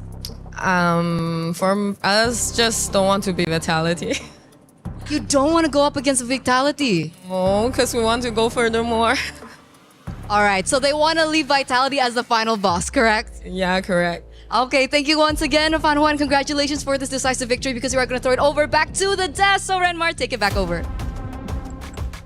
Thank you so much, Eterna. Of course, great to hear from Fanhua as well. I learned new things about the setup here. It's not just physical medical assistance. We get mental health medical assistance here as well.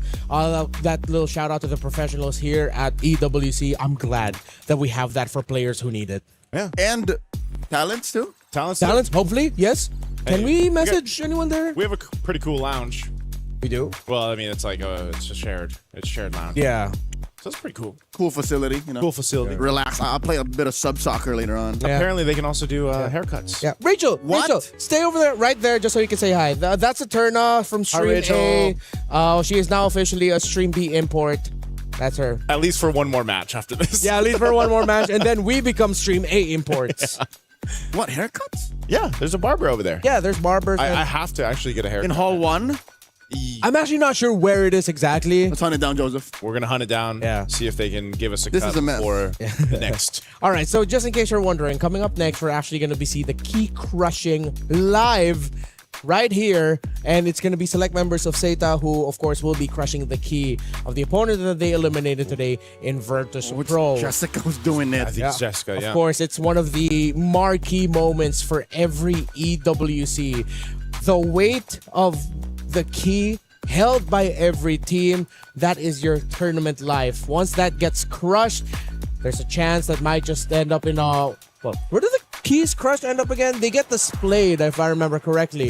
If they win, they get to choose, if I remember right, champion. 2, 3. Yeah, if they are a champion, they get to choose 3? To be fused into their main trophy. Yes. Yeah. And then the rest will end up in the totem. In the totem. Yep. Just as a part of history. So that totem has been actually since 2024, right? Yeah, like it's got a bunch of the totems broken are keys. here. The totems that we've displayed for every Flown out EWC. from Riyadh, yeah. Flown out from Riyadh from 24, 25. It's literally there's a beautiful display right here in the venue for EWC, and it's just literally walking through history. You see the defending champions, you see all of the keys in this tournament so far. It's great. Victory and defeat are physically tangible. Yeah, like and then you can just see it. And I'm trying to remember exactly where in the venue it is, but I know a lot of people, a lot of the visitors here so far in the past couple days, they've been taking their time walking on through. And there's a ton of cool stuff. I wish we could invite, everyone that's possible to come out here to Paris at EWC can actually see how amazing all this looks behind us. It's almost literally the setup we had in Riyadh. Yeah. They just Nearly put it there. in It's these halls. insane that they were able to do that. Guys, I can't believe it. We're in Paris. We're in Paris. We are in Paris. We are in Paris for I know where it MLBB is, by the Esports. way. The hall of it's over there. I saw it. Oh, is it? It's the same walls, like whatever. Carl Tizzi, Vivian, Magnus Carlsen, Sikais. They put them on. It's there. All right, let's go to the key crush. It's time for one of the marquee moments of every Esports World Cup in the hands of Jessica. Yep. 66. Yo. The key. Oh, Yo. Yeah. Oh, yeah. That's lucky. Yes. Oh, Virtus Pro's key.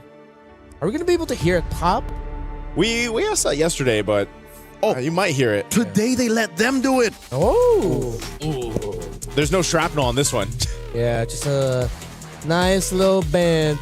There was one key crush I remember yesterday, which was quite violent and literally just broke. Yeah, it just broke in multiple pieces. Shattered. Yeah, that one was felt. Yeah, and you can see a little bit of the shards. Oh, wait, no, they're going to keep breaking it. Break it more, They're Jessica. not just done yet. Go again. Go again. Oh, man. It never gets old to see that. Yeah. Ever since the first time we saw it in 2024. Yeah, that's why it means so much when from wherever you qualified. For us, we saw it in MPL Philippines and of course in the different regions. Once they get the plaque with the key, they get to sign their names. That's pretty much signing your ticket to come to wherever EWC is. And then this is that same ticket and trophy and key getting smashed to pieces and then being part of history. Teams have cried, cheered, and jumped for the moment they got this, celebrating as if they welcomed a new member of their family. Okay, maybe that might be a little bit too deep to go into it, but yeah, it means a lot to see that key earned and to see it crushed. Yeah, it's always a moment. I like it when we also eventually get through towards the end of the tournament and we get to see the actual, the champions put that on the totem for this year's EWC. That's always a really special moment too. And, I don't know if it's going to look any different this year. We'll eventually get there in a couple days. But eventually, congratulations to right now, SETA for going forward. Oh, and GG well played to Virtus Pro. Yep. Shukran.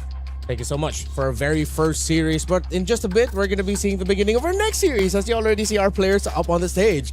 They're ready. It's Team Falcons Mena. Yep, Falcons Mena. And Foot Esports. They're setting it up, and I'm excited to see what they're going to bring to the table. If Falcons Mena is going to continue to show a little bit more of their unique understanding of how to play the game and how Foot Esports loves to fight. That second series is coming up next.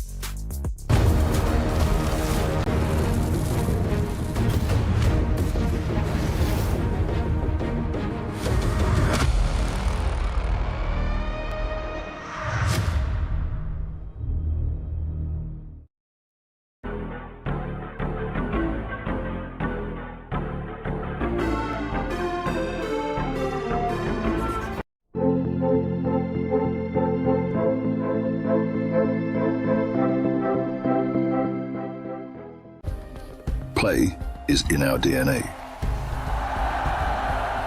Whenever we let it out, it becomes our superpower. Now imagine an entire city being built to supercharge it. Kadir City, powered by play.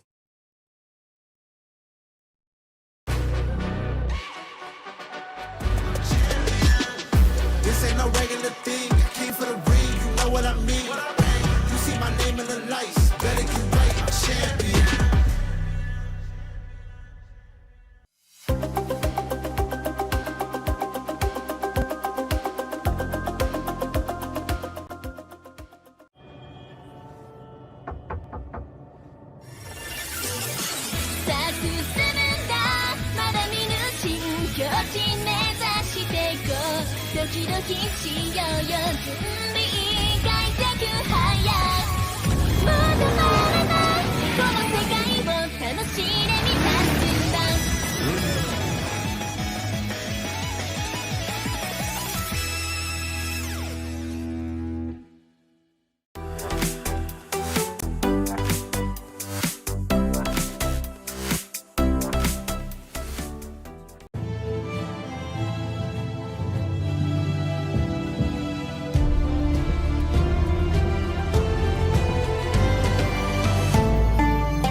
Chronologically, this is the final group stage decider match. Well, it depends on what happens stream A, but let's just put that for more dramatic effect. It's Team Falcons MENA versus Foot Esports. Two teams that have very unique understandings of how to play the game, whether it's with picks or whether it's with how they fight. Renmar, Leo, Naisu, we Bebros, at your service, still here. How are you feeling about this one? Because personally, I want to see this be a really messy series of MLBB in a good way. You asked for it and you manifested the messiness, the chaos, the mayhem.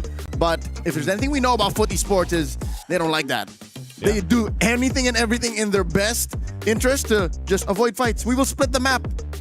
That's how they won. That's how they beat MIB at a loss yesterday. I was going to say split the map and just kind of, it seems like sometimes you're wondering like, oh yeah, what's the plan here? But then they end up making it work anyway. And yes, like you mentioned, Team Falcons MENA, they have a very distinct play style too. And I feel like this is where the test, as we look at the roster here for them, you know, Nocturne, Nana, Syrinx, Nucci, and Names, they are so experienced on an international stage, these ladies right here. Now, can they bring that experience and help them get forward to, you know, to the knockout stage? I think that's what they have to dig down on. Nocturne, I like, if I remember right, we had her on the interview. Yes. Was it day one? Day one? I think it was. No, day two. yesterday. Day two. Oh man, I'm losing track of time. But, you know, I think no, she's day very one, impressive. yes. Day one, yeah, day one. She's very impressive. And the rest of them, again, as a team, I think is where the synergy comes through from a team like this. Yeah. Her Yu Zhang, her either Esmeralda or Benedetta, if I recall correctly. Esmeralda were very iconic in the wins that they got. Of course, Team Falcons, last year, they were not able to make it past this stage when a lot of teams and a lot of experts expected that they would be able to make it through maybe even the top 4 in 2025. But now here they are fighting for their tournament life, for the chance to make it past the stage that they failed to get past last year. And to think that for some of them, it's their first time to meet. Yeah. And for some of them, it's their first major on-site tournament. Yeah. Specifically for Nocturne. I remember now bits of that interview. I was impressed that, if anything, she was more nervous for interviews and, you know, traveling so far from home than actually playing. So that's good to hear. And I hope by this point, you know, day 3, as we look at the roster here for Foot Esports too, that they've settled in. I feel like they really have up to this point. They've got plenty of their nerves, because we saw nerves on day 1, and I feel like that evened out. One thing that was really impressive is, again, with Foot Esports, their ability to draft unique heroes than what we've seen before. It was Kujo, right, that pulled out the Fanny yesterday. Yep. And then the Hanabi and Mieko. And the Hanabi and Mieko. So I think that versatility and that uniqueness of footy sports, draft is something that they can use to hopefully come out with an advantage, because we've seen it before where that if you wave away too much from the meta or it's a little bit too crazy, then it ends up biting you in the behind, and hopefully that doesn't happen here. They stay a little creative, but they execute it against a team like Team Falcons meta. As long as Foot Esports gets past this match and make it to the knockouts, they will match their previous finish from last year's MWI. But I'm pretty sure they have their eyes set on going even further to show the world why their region has been, in the eyes of many, as one of those ready to challenge the world in terms of who is the best when it comes to MLBB, women's and men's scene included.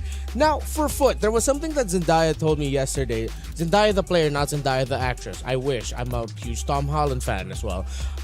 She said that when it came to the late game shot calling or shot calling in general, that's actually Mieko's responsibility. And you don't hear that a lot from... As a gold laner. As a gold laner, right? Yeah. That's actually really interesting. Yeah, I asked her that because I thought that maybe it would be her as the mid laner, but no, apparently it was Mieko who calls like a lot of the shots. I think this comes down to the fact that Foot Esports is built very specifically. Yeah. Their team captain follows in the way of some of the greats as well.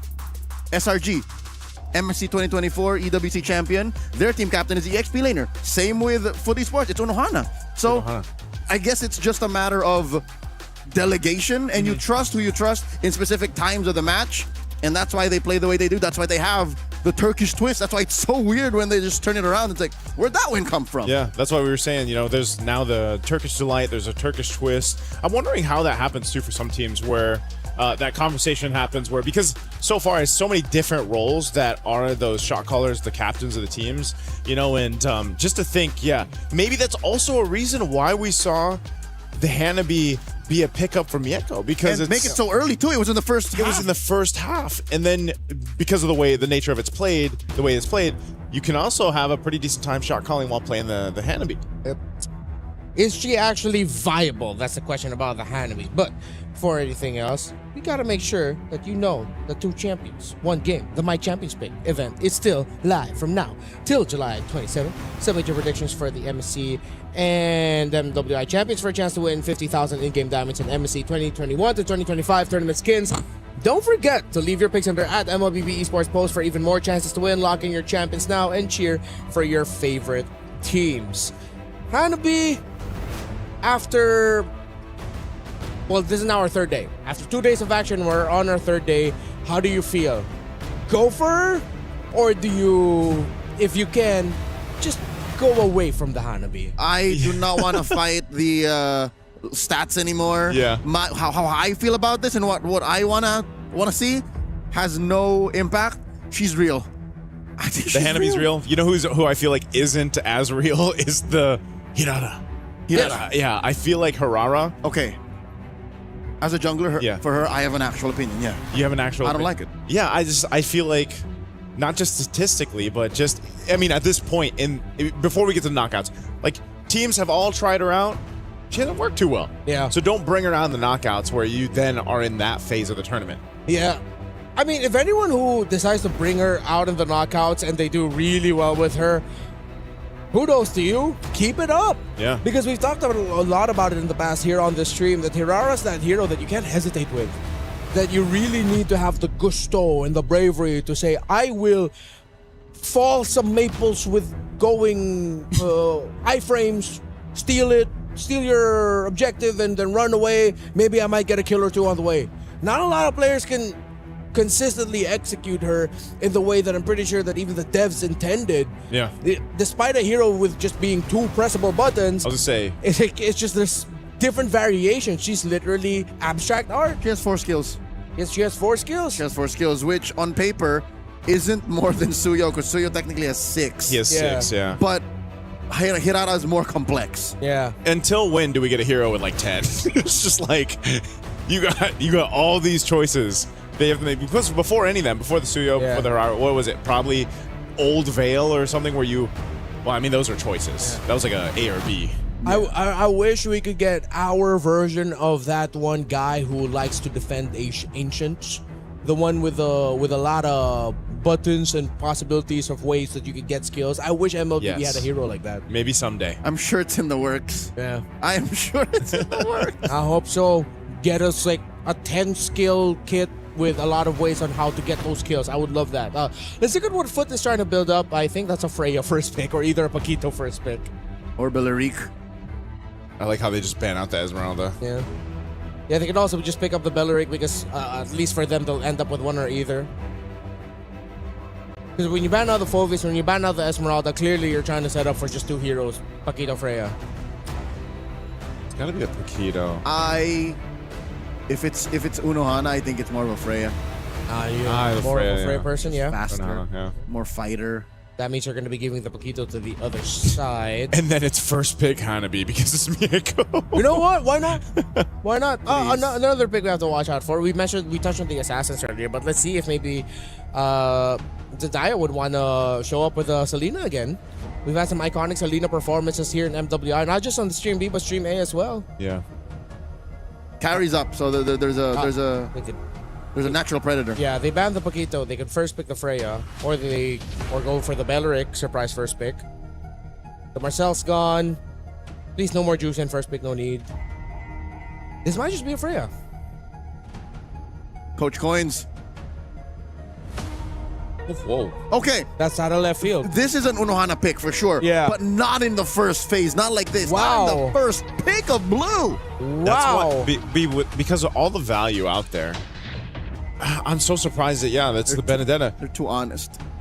They're too honest. They're just literally saying, we're going to do what we did yesterday. Yeah. Solve the problem. Okay. I did not see that coming. This opens up the field of possibilities. I think maybe that's why, besides it being a comfort and, I love this pick, I'm great with it. Yeah. Now Falcons Mena is thinking and recalculating the potential trades because of all the power picks still open. Yeah, there's a whole lot here. Belleric. Do they just go carry? Do they grab the carry now, or do they just kind of wait? Oh, they'll get the Eve. Yeah, this is a deadly. There's a deadly box to fight in. This is the best roamer and the best mid laner. In the game. At this point, I think maybe they want to settle for something like a Lilia for the pokes, just to match it with the annoyance that you could dish out. Your roam pick, you could even save that for later in the draft. There's the Hanabi. Oh, they're rushing comforts. Yeah, they're doing comfort. That Hanabi might have, I guess if they didn't pick up out in the first phase, it potentially could have been banned out. Yeah. Hanabi Lilia? Imagine if they go Selena too instead of the Lilia. It's like, oh my God. It's just all comfort. Okay, at least they get one safe. Yeah, this is the norm. Yeah, at least they get one safe pick. Who would have thunk we see this kind of draft?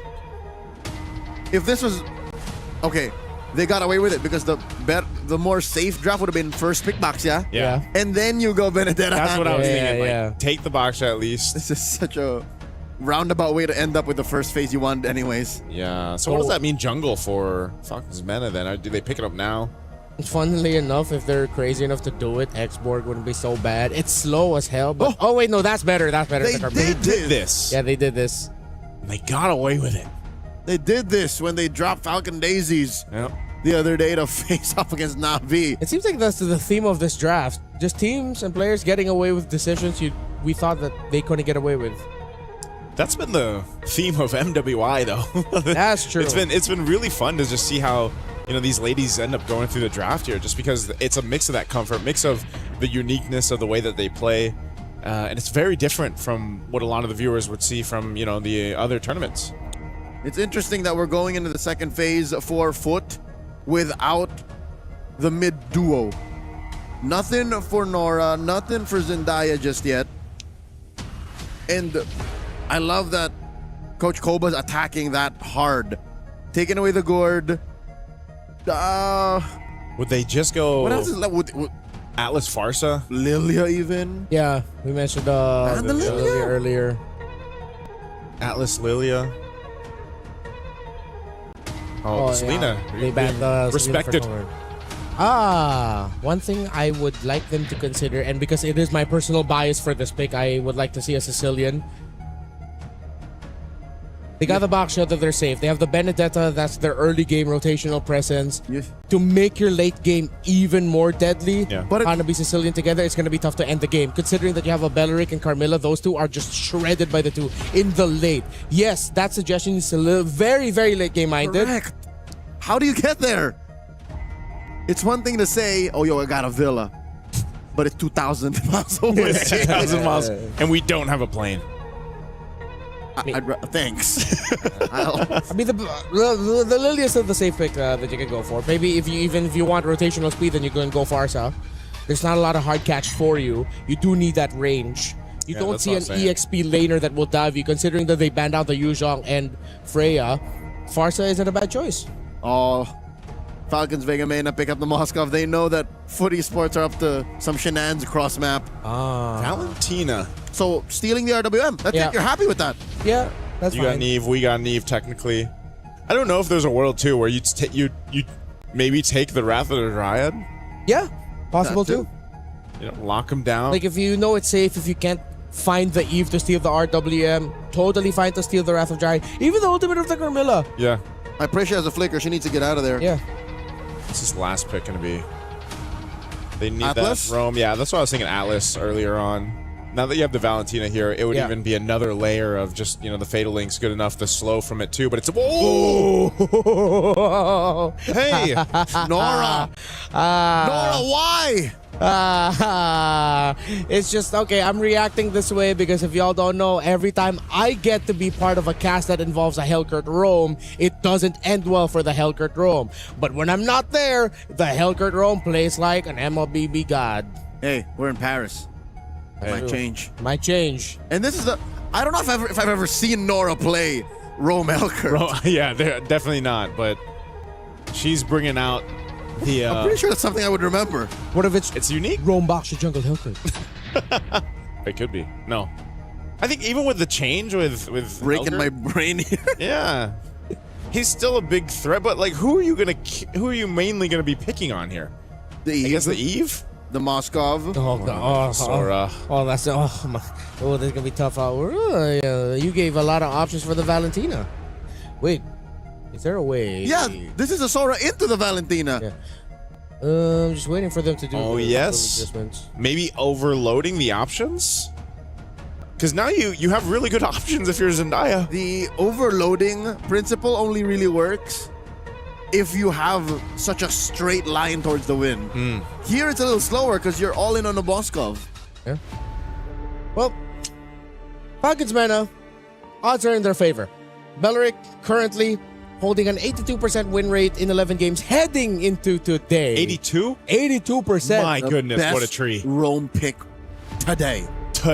That is insane. We'll see if this is going to be the case here in our last best of 3 match for Stream B before we all move over to Stream A. We're going to find out here for the MWI here at EWC 2026. One team can move forward. One team's dreams will be knocked down after this series is over. And we'll see if that's going to be Foot Esports or Falcons Mena here in this first game.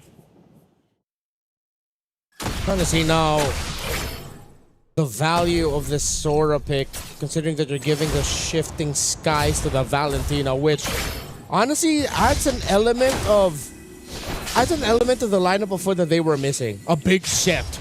And now that they have RWM, the ultimate of the Carmilla, the ultimate of the Belleric, the ultimate of the Sora, you can't go wrong with any of those 4 ultimates. You will get that set up.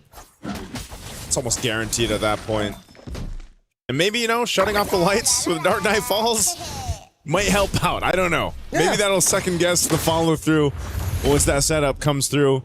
I think a lot of us want to know if this Hellcurt in the hands of Nora is actually going to be able to help. Mieko really showing why she loves this hand to be so much. She's actually doing fine against names 1v1. Winning the duel! Yeah, with very little, no assistance at all. Yeah, she's bullying that Moskov. There might have been an element also of them fighting for that gold crab, and then you get that extra bounce from the gold crab bouncing onto the Moskov, and then with the minions there, seems like Names just took the hit, but then put her at risk. I wonder where. Okay, there's Nora. I wonder, again, utilization-wise for the Hellcurt, late game. Let's say late game, you know, are you mainly just that big threat to the back line, shutting off the lights when you're fighting around the objective? Yeah. You know, there's something to be said there because, Nucci forced to use that revitalize. I like the final blow. Eye for an eye. Nucci walks up through it. She is fine, will survive, but will back off. It's something that we used to see a lot with the artillery mages, the Farsa and the Eves. Hellcurt, actually a natural counter to those two. Oh, holding on to the Curse of Blood here by Zendaya. Here we go. Lightning form on the shifting skies. Unohana very low. He's in trouble. Nocturne draws first blood. Nucci secures the turtle. This has gone wrong for Footy Sports as Cujo gets taken down as well. It's all Falcon Vega Mena. Hey, talked about the comfort picks on the side of foot. Nocturne look really comfortable playing that Sora. Great flicker to the side to make sure you get those fists up in the air to connect. And that was just a perfect start for Falcons Vega, for that turtle, for this game. The layering of all of their skills together, it is difficult to fight, even just looking at the Belleric. Yeah, Nora didn't have a choice. You know, she was there, but she's like, yeah, I'm not jumping in on that. Because you have a very small window of opportunity when you're on this Hellcurt, especially early on against these more tanky heroes that Falcons Mena have. And, wow, what a cut up here by Unohana. Nocturne going to go ahead and try to catch her, but again, this is what I was thinking. The damage potential early on from a Hellcurt plus a Benedetta could result into something, but Nora, for the most part, is just pretty much stopped in her tracks. Well, now that the Hellcurt's level 4, things might change. And they find Nana. RWM plays Syrinx. Dark Knight Falls coming through, but Nora falls first. Nana gets taken down, and Nucci, 2 for 1. Good trade. Footy Sports able to recover. Just got a preview of what I was thinking, right? Whether it's Dark Knight Falls or not, the RWM plus select the final blow, and then here comes a Hellcurt to clean up. That can also be devastating. This is worrying. We just saw potentially how wrong it could go for Falcons Vega Mena because they don't got to Purify. That's a double Petrify lineup. Yep, and in that situation, I believe it was the ultimate of the Carmilla that Zendaya was able to steal away, meaning that it's not a good time when you're all sticking together. Fighting under a box, that's what Carmilla loves to fight against. While for Foot, they don't have a direct box. It's very free-flowy. They will have a box if Zendaya decides to steal the ultimate of the Eve. Oh, Cujo rolling up, finds names, has no flicker, has no Purify, gets taken down, and then the Turkish twist begins. They push down bottom, trading it for the turtle. This is exactly what we saw them do yesterday, and now Turtle looks to be security over here for Falcons Mena. Not much that can be said about that, but Foot Esports, I think they're happy with this. They're going to continue to play around the power of this. Oh, Nora, Dark Knight Falls. They jump and dogpile on a Syrinx. Then Nucci will answer with a Wrath of the Dryads, but there's no really follow through here. Unohana, what's she thinking? Goes right through to the back. Sword intent through. Electro final blow will not be able to juggle the damage. Serving up a kill to names. All right, Nocturne has Unohana's number right now. Yeah, I'm not sure. She's just not in the position that she wanted to be in, so they do swap it up. They've got Mieko up there now up top. She's going to handle that after already taking down the bottom tier 1. This is also something that Falcons Mena want to take note of. If Mieko's just doing her thing, farming up, getting online on this Hanabi, as we talked about, you know, how many times have we seen the Hanabi pump out the damage late game? That's something to be cause of concern. Plus the ultimate that she has, which can really work really well with a Curse of Blood that Zendaya has been taking from that Carmilla. Yeah, it seems like that's the only ultimate that she's been taking so far. But once they start to get really creative with it, Falcons Vega just get so annoyed. Still, though, Falcons Vega has her own Curse of Blood. Oh my lord, nowhere for Nora to go. Whoa. That Wrath of the Dryad was chef's kiss. Nothing you can do against that. That's just perfect timing, perfect execution by Falcons Vega.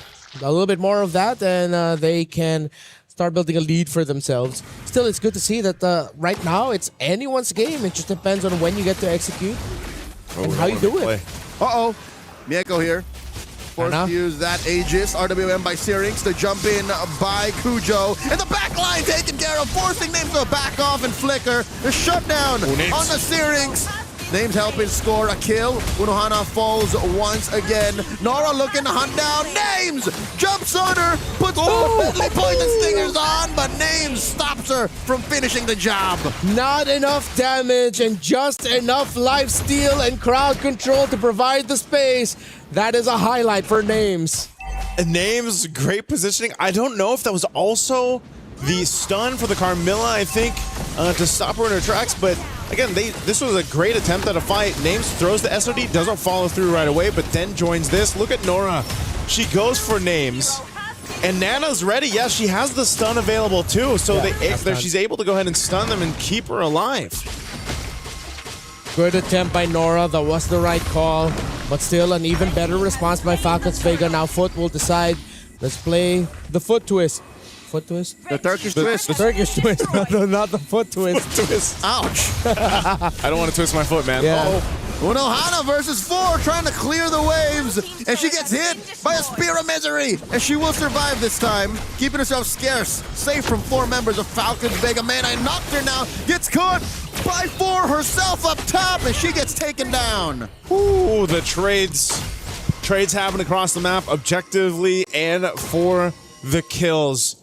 Right now, mid lane, both tier 1s are up. Oh, Nora, where's she going? Nora dashes through. Unohana looking for some. Holding on to that Petrify, uses it to escape. RWM, it's Zendaya who gets caught out.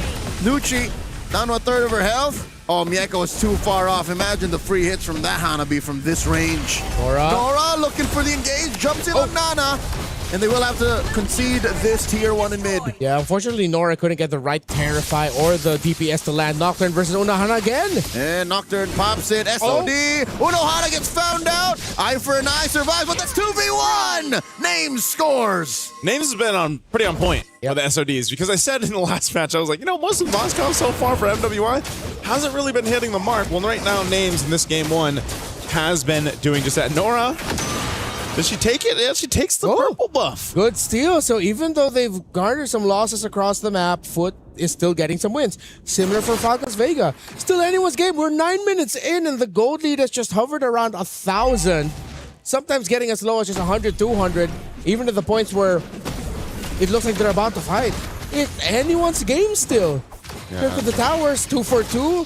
Falcons has gotten all the turtles, but Foot have gotten kills at the right time and are still getting farm for themselves. Yeah, this will make a good Lord fight here. Falcons already in position. I think they just want to blitz it. Knowing the information on the map here, down in the mid lane, they are getting ready to make their way. Foot Esports, there's Dark Knight Falls. And the knockup from the Lord. Zendaya answers. Shifting Skies, RWM, Nora. Waiting for that last minute approach, and they find 1, 2 already. Nana falls, Nocturne still alive. Mieko throwing in all of these free hits. Almost finds Nocturne. She gets a massive double and will score the Lord. Oh, that's Hanabi for ya! The Curse of Blood as well from Zendaya. They were all lined up. And a little bit of Lord intervention with the knockup, giving extra damage to Names so that they could be finished off by Mieko. Hanabi, I would like to think, is one of the picks of the tournament. Oh man, that is just so unfortunate to get hit by that knockup of the Lord there for Names. I mean, she had the flicker too, and you know, the timing on Zendaya's Curse of Blood. She waited to go ahead and use that. And that's just, again, one of those situations where Falcons Mena, they have to make up after that loss around this Lord. They should be able to clear this out perfectly fine. Again, it's not a big disparity between itemization or economy. It's more so just actually getting a little unlucky there. Joseph, it is. The graphics just have not updated. There is a massive swing. The map is blue, and items are getting picked up by Foot. That's right. Yeah, I had. Oh yeah. Yeah, afterwards. After that big fight. Yep. We'll wait for the refresh. It'll happen. Oh yeah, I looked at the timer, but yeah, you're right. The gold's not changing. What do we have for items here, Lord? Marching up top. They're on the defense. Dark Knight Falls comes through. Nora on the hunt. And that curse from the back stolen away. Nucci holding through. Oh, too early. Cujo comes in, and that's a little too deep. The jungler from Foot Esports is falling. So is Unohana, but they will find the inhibitor. Messy take. SOD thrown out as well. But to the better of Falcons Vega, they should be happy with the defense. Names holds herself accountable. Yeah, too deep, too early. Foot overestimated the lead that they had. The fact that they were with the Lord, they have to minimize moments like that because that was their best opportunity to really keep Falcons Mena on their side of the river and in their base for a majority of the next few minutes. But because they gave up kills, yes, they were able to take the turret. It's not good. Yeah. The lead should be at a comfortable about 1,000 I was for gonna say, Foot. for Foot, right? Yeah, after that sequence, it should be up by just 1,000 for Foot, and then maybe building back up because it's so hard to catch up to the farming speed of a Hanabi that is just allowed to do her thing. Yeah. And that was just a Maleficon picked up by name, so if we get a chance to look at the items here, that'd be a good way to go ahead and look at things. Looks like we're gonna get. Didn't we? Okay. Almost there. Timer reset too. We went back in time. Groundhog Day. Trying to not knowing the time right now is kind of throwing me off. Well, Lord's coming up in 4. That's what we do know. That's the timer that we do have. That's Lord 2. Oh, they're trying to make it play down bot though. Lord it looks 2. like. Okay. SOD no one home. Yeah, SOD thrown out. They know she's down there for names. Now Zendaya once again holding on to this Curse of Blood. Lantern pick up. They're actually going to keep Unohana down there too. She's going to clear that wave. Just reset on the Lord. It looks like, again, everyone is scrambling around here. Yeah, with a magic lantern picked up here by Zendaya. This is going to be really... What? They force Nocturne to come in. She does find the mark.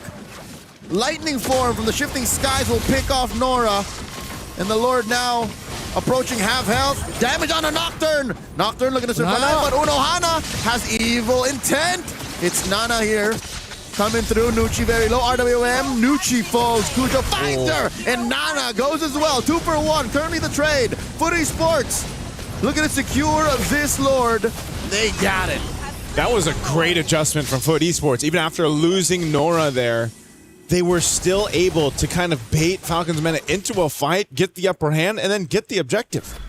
The late game Hanabi with a Valentina that can steal a Curse of Blood from the Carmilla. I've had nightmares about this exact scenario. Into the base they go. Wave's going to be cleared out pretty easily, though. So Falcons Mena, they got a bit longer to go ahead and get ready to full defend against this. RWM is what's being held right now by Zendaya. Again, you have 4 out of 5 ults that would be just great in any scenario. If you're greedy, you want to be flashy, and you want to end up on a TikTok highlight, then you get the SOD. A little bit too greedy, but at least you look cool while doing it. Lord, marching up top. This is going to be a 3-wave push. It's endable for Foot. Very endable. They just have to watch their own footing. Most definitely. Pun intended. At worst, they take down both of these inhibitors, and then they just work towards the inevitable. Lord inside. Very low health on the mid inhibitor. All they need are minions, and minions come in within range from the top lane. And all that's left is bottom. Falcons, Vega Mena, they'll clean up the Lord, and they think they buy themselves time. Maybe 2 more minutes. Oh, I don't know if Foot Esports has to force a fight here or not. They still have this wave pushing up bottom. They want to fully expose the base turrets here. RWM. Stolen away. Zendaya swiping through. Massive shifting skies.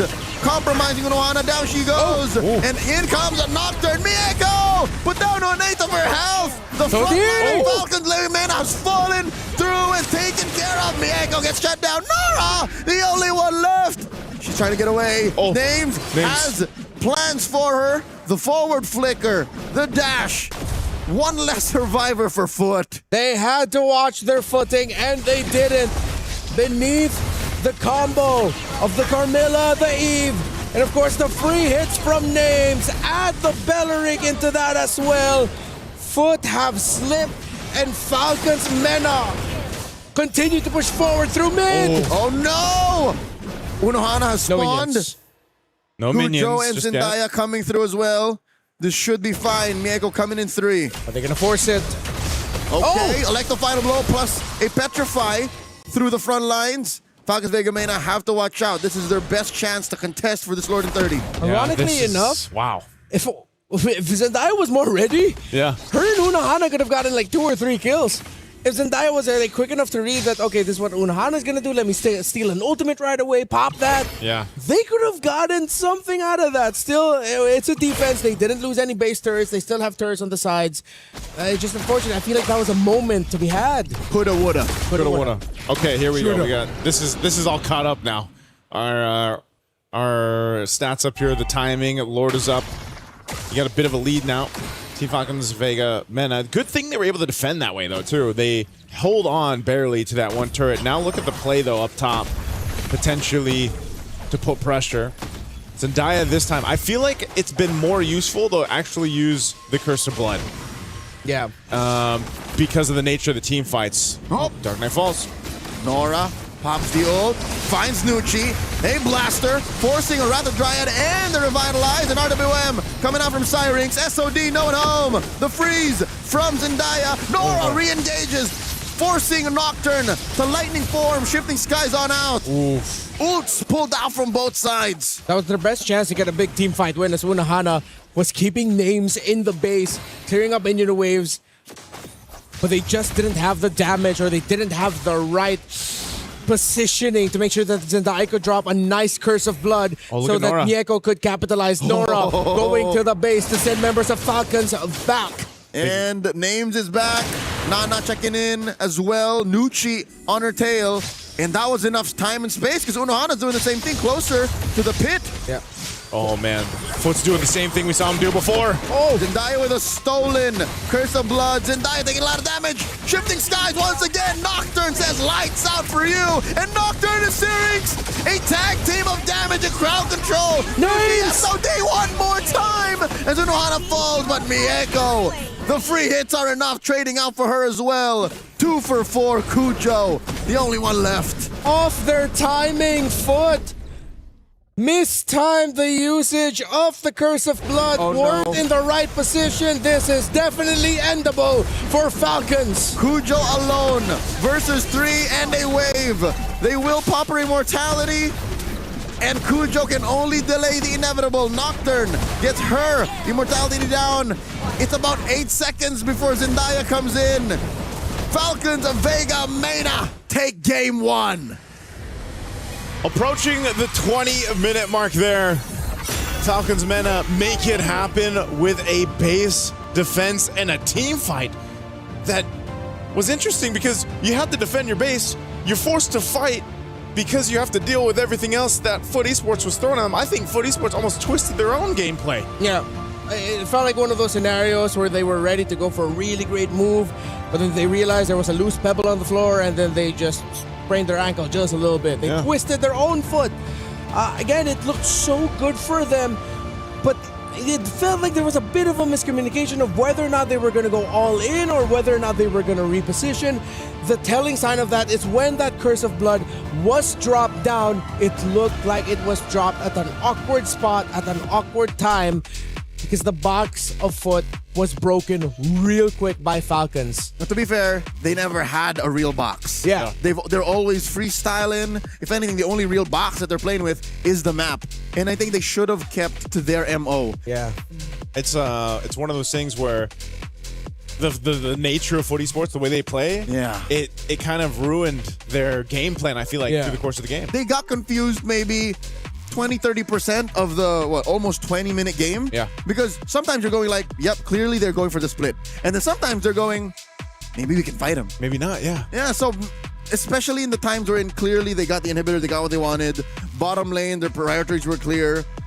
I think there was definitely more macro in this that they could have tweaked to take Falcons Vega off of their main advantage, which is clean, honest 5-on-5 team fights. Yeah, it was a close game in terms of who was winning the fights, but Foot were in the lead in terms of controlling the map. Their macro was giving difficulty for Falcons. We saw a lot of back and forths, but in the long run, it was the towers of Falcons that were going down. It was them having to scramble, deciding who to send back. Usually the Moskov. to clear up the minion waves getting pushed by either the Benedetta or the Hellcurt. It's just one slip up, and seeing that slip up makes me think we're going to be seeing full 3 games for our very last series here on Stream B. Yeah, I really do think we go the distance for this one because, you know, for a while it was really looking like Foot Esports had this one, especially as they were about to take down the last base turret there. Names again with the Moskov, really good with the SOD, and even the timing, dealing with a Hellcurt have you. But yeah, this is one of those instances where you're like, what is the full game plan here that Foot Esports wanted to take into this fight?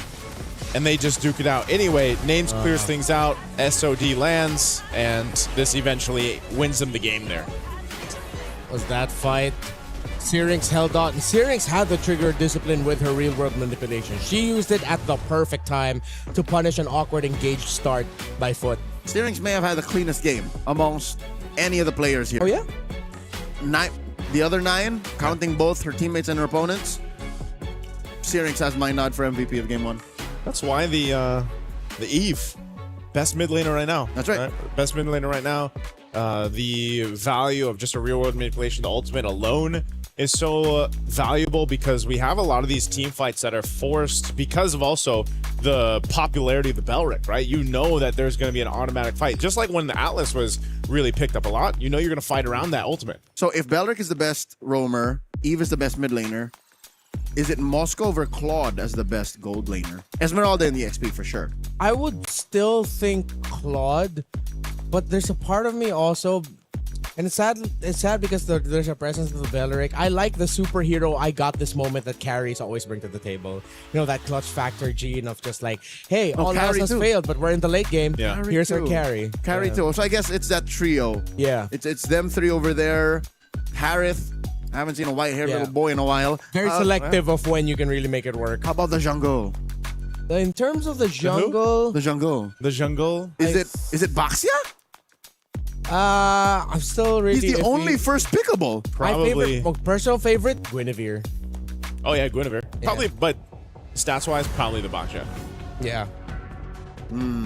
Because yeah, I wouldn't put Fred there. He's usually left alone, left open. I haven't seen a Fred here all day, ever. It's weird. It's almost becoming like Baksha and Barrett's in terms of like jungle tanky picks. Ling here and there. Ling here and there, yeah. Hirara too. I think that would have started it, and then over the over the course of the days here, that's definitely fallen flat. But again, Foot Esports, you know, mind you, the triangle, the win over here for Falcons, Mena. This was a hard-fought game for them to get back into this and make it their game because Foot Esports was controlling things for a while. I mean, this was a question mark that we had in the draft too. Nora being on the Hellcurt, we haven't seen that much. Haven't seen the Hellcurt too much, and you could see some of the concepts of why you have this Hellcurt. But at the same time, think about it. You have so much split pressure that maybe you're putting yourself at a disadvantage when the fights break out, right? Because you just have that Vendetta plus the Hellcurt doing its thing, and a lot of the times there's just so much tankiness to stop the Hellcurt in its tracks. Still, I really appreciate the ideas that we've been seeing, plus the new interactive effects that we have in game. Happy Rhino Day to y'all. Okay, between us 3, who is who for the stickers? I'm the Layla. You're the Layla? Layla? Okay, you're the Layla. So I guess I'm the Lilia. Or the Nana. You're the Nana. I'm the Nana? You're the Nana, I'm the Lily. I feel like this is something I do more. Yeah, you do. You actually do that pose. Yeah. Not exactly, baby. All right, I'll be the Nana. That's how it looks. All right. So, we're going to chill out a bit, talk a little bit about what happens in the next game. Again, we still have game 2 coming up. But first, let's play a quick little game. I believe it's Gen G's Rui and Team Falcons Mayna's Nana who decided to play a little trivia quiz. Cheat.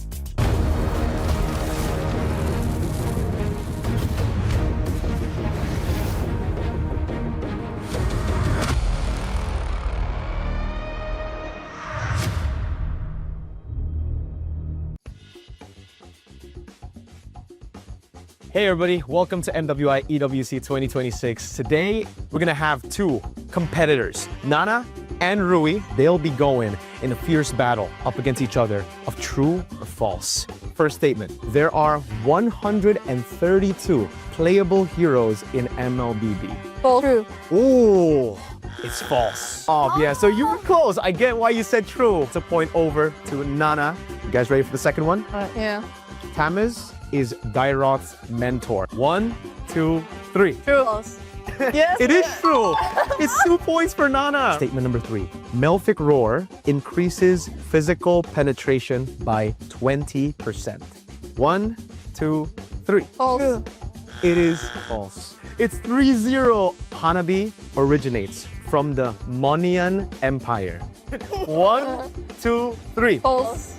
They both get a point. Hey, Rui's first point. There you go. It's 4-1 right now. Last one. Xavier is half human, half elf. 1, 2, 3. True. It's true. Yo, 5 correct answers. Yeah. I did tell you there's going to be a winner and loser, but I didn't tell you that there's going to be a very bad punishment. You'll be getting a real hammer, and then you can just smack Rui. But that's it for us, guys. Thank you so much. Catch MWI and these ladies who will be competing at MWI EWC 2026.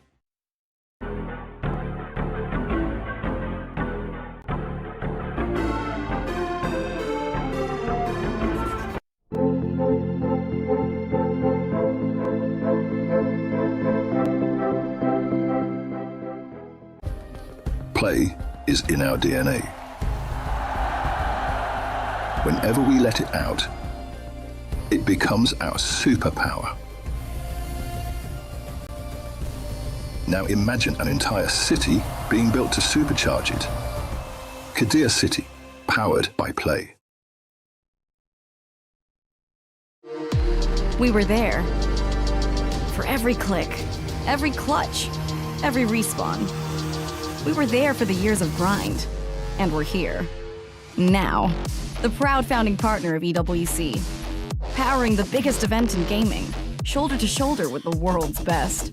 Making history. Greatness deserves a stage.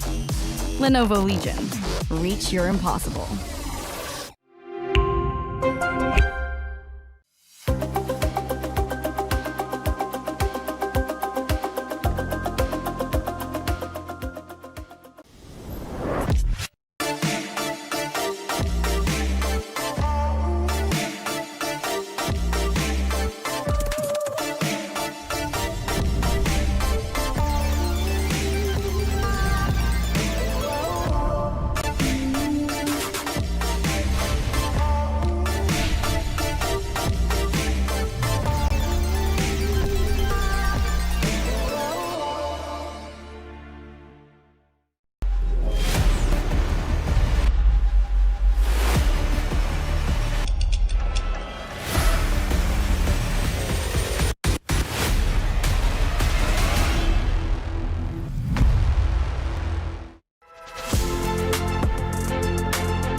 All right, welcome back to MWI, Team Falcons Mena, Foot Esports, game number 2. By the way, now that I'm arriving here, Naisu's tickle spot is somewhere around the back of his left ear.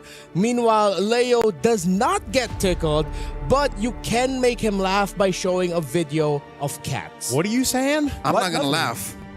I'm going to go, oh. Just talking to yourself over here? Nope. What do you mean? We're live. I'm talking to the people. The people that you decided to be late for. They, the people, understand.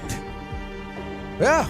They will be here regardless. All right, so there was also a game of rock, paper, scissors going on. The coach beat 4 out of his 5 players on the side of Foot Esports. Hey, that happens every time. He did this yesterday too, right? I like Coach Coins. Coins Black, yeah. He played a 3-way game. I like that a coach is willing to be playful and doing stuff like that with the players because that just allows them to like lighten up. Unless the players are ridiculously competitive that if they lose to the coach, it just throws them off their game. Hopefully no one is like that and it's all good. Yeah. We're already in the draft, by the way. Esmeralda Atlas being the bans for Foot. Meanwhile, the Marcel and the Matilda gets taken out. Okay. Nothing changing. I think at least for Foot. Same bans, yeah? from last game. I think very similar. And on the other side, Paquito, Matilda, Marcel banned out. Well, earlier Foot banned out the Fovius. Yeah. So still, same sides, but now they decided to ban out the Atlas. It was Vega Mena who won round 1. Game 1. Yeah. Oh, no. So we... Yeah. Yeah, that's what I mentioned with that. Just need a little bit of a little whoop. Yes, it should be Mena with that little red mark beneath Correcto. their badge because they were the ones that won game 1. And that puts Foot in such an odd position. First pick Selena. Wow. Zendaya is going to be at it again. Okay. Punished by a first pick Belleric and Carmilla. This is karmic justice. As much as I love Foot, I don't see why you would rush the Selena here like this. Like, you don't have to. You can. No one's going to take it from you. Yeah, you know what's worse? The only way you can slot in a Valentina now is if you put it in the EXP after seeing a Sora, which I don't think that the odds of that happening are ridiculously low. Yeah. I think this is a little bit too much in terms of like playing for comforts. Way too much. And then they respond with Hanabi Benedetta. Yeah. The Belleric and the Carmilla combo alone is just, it already proved incredibly effective for Falcons Mena. Okay, I don't even know where this glow is going, but you need the... They're abandoning the Hanabi protocol. Yeah. You know what? They're just straight up going for, okay, these are best picks. I think that might be the call here. It's like, hey, let's show up. What do you want to play?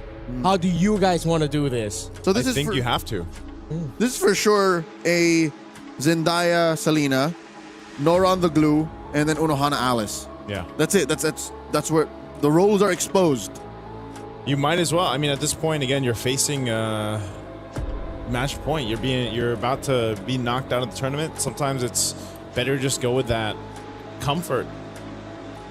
It defeats what we usually see, at least in terms of the drafting pattern, but that's going to be the nature of it. Lock in those solid choices. Now for there you go. We got the correction there for Falcons Mena. They do have that game 1. Now they have the Carmilla, Belleric, and Yu Zhang. This is already so deadly if they get the synergy down between the ultimates. What's difficult here is for whatever you're going to end up with in the gold lane, it's going to have a terrible time. Yeah. No gold lane is going to be comfortable going up against a Yu Zhang, Belleric, and Carmilla together. That you're gonna have to find sources of damage elsewhere. Unfortunate thing is, usually that means you either put it in the mid or you're gonna have to pick up a jungle. But then again, you're up against a Yu Zhang, Belleric, and Carmilla that if you pick up something like a Yi Sun Shin, even that pick is gonna struggle. There you go. The Hanabi ban by Coach Koba.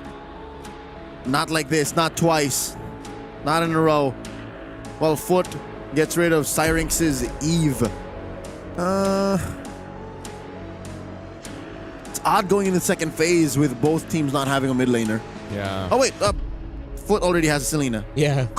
There's a very small chance, but it's almost confirmed. Like 90% sure this has to be Zendaya's Selena. Yeah, like are you gonna put down a Ling? But then if you bring down a Ling, that's a good call for Carmilla to just hold on to the Curse of Blood, and literally where the circle of the Tempest of Blades is where you put your own Curse of Blood circle. Ay. It's my analytical take for this one. Yeah. There's so many routes where it could go wrong, knowing that it has already gone wrong draft-wise. And unless Foot pull a swerve that I'm not seeing right now, this looks like Falcons Mena is going to take it 2-0 just with their first 3 picks alone. Cord. Oh, they get the cord too. This is a cherry on the top of what you just explained, Renmar. Because now if you do land all that kind of AoE that you have with the Wrath of Dryad plus that Curse of Blood, and then you have a Mystic Gush to work against, how are you going to fight this if you're Foot Esports? These next 2 picks might make some sense here.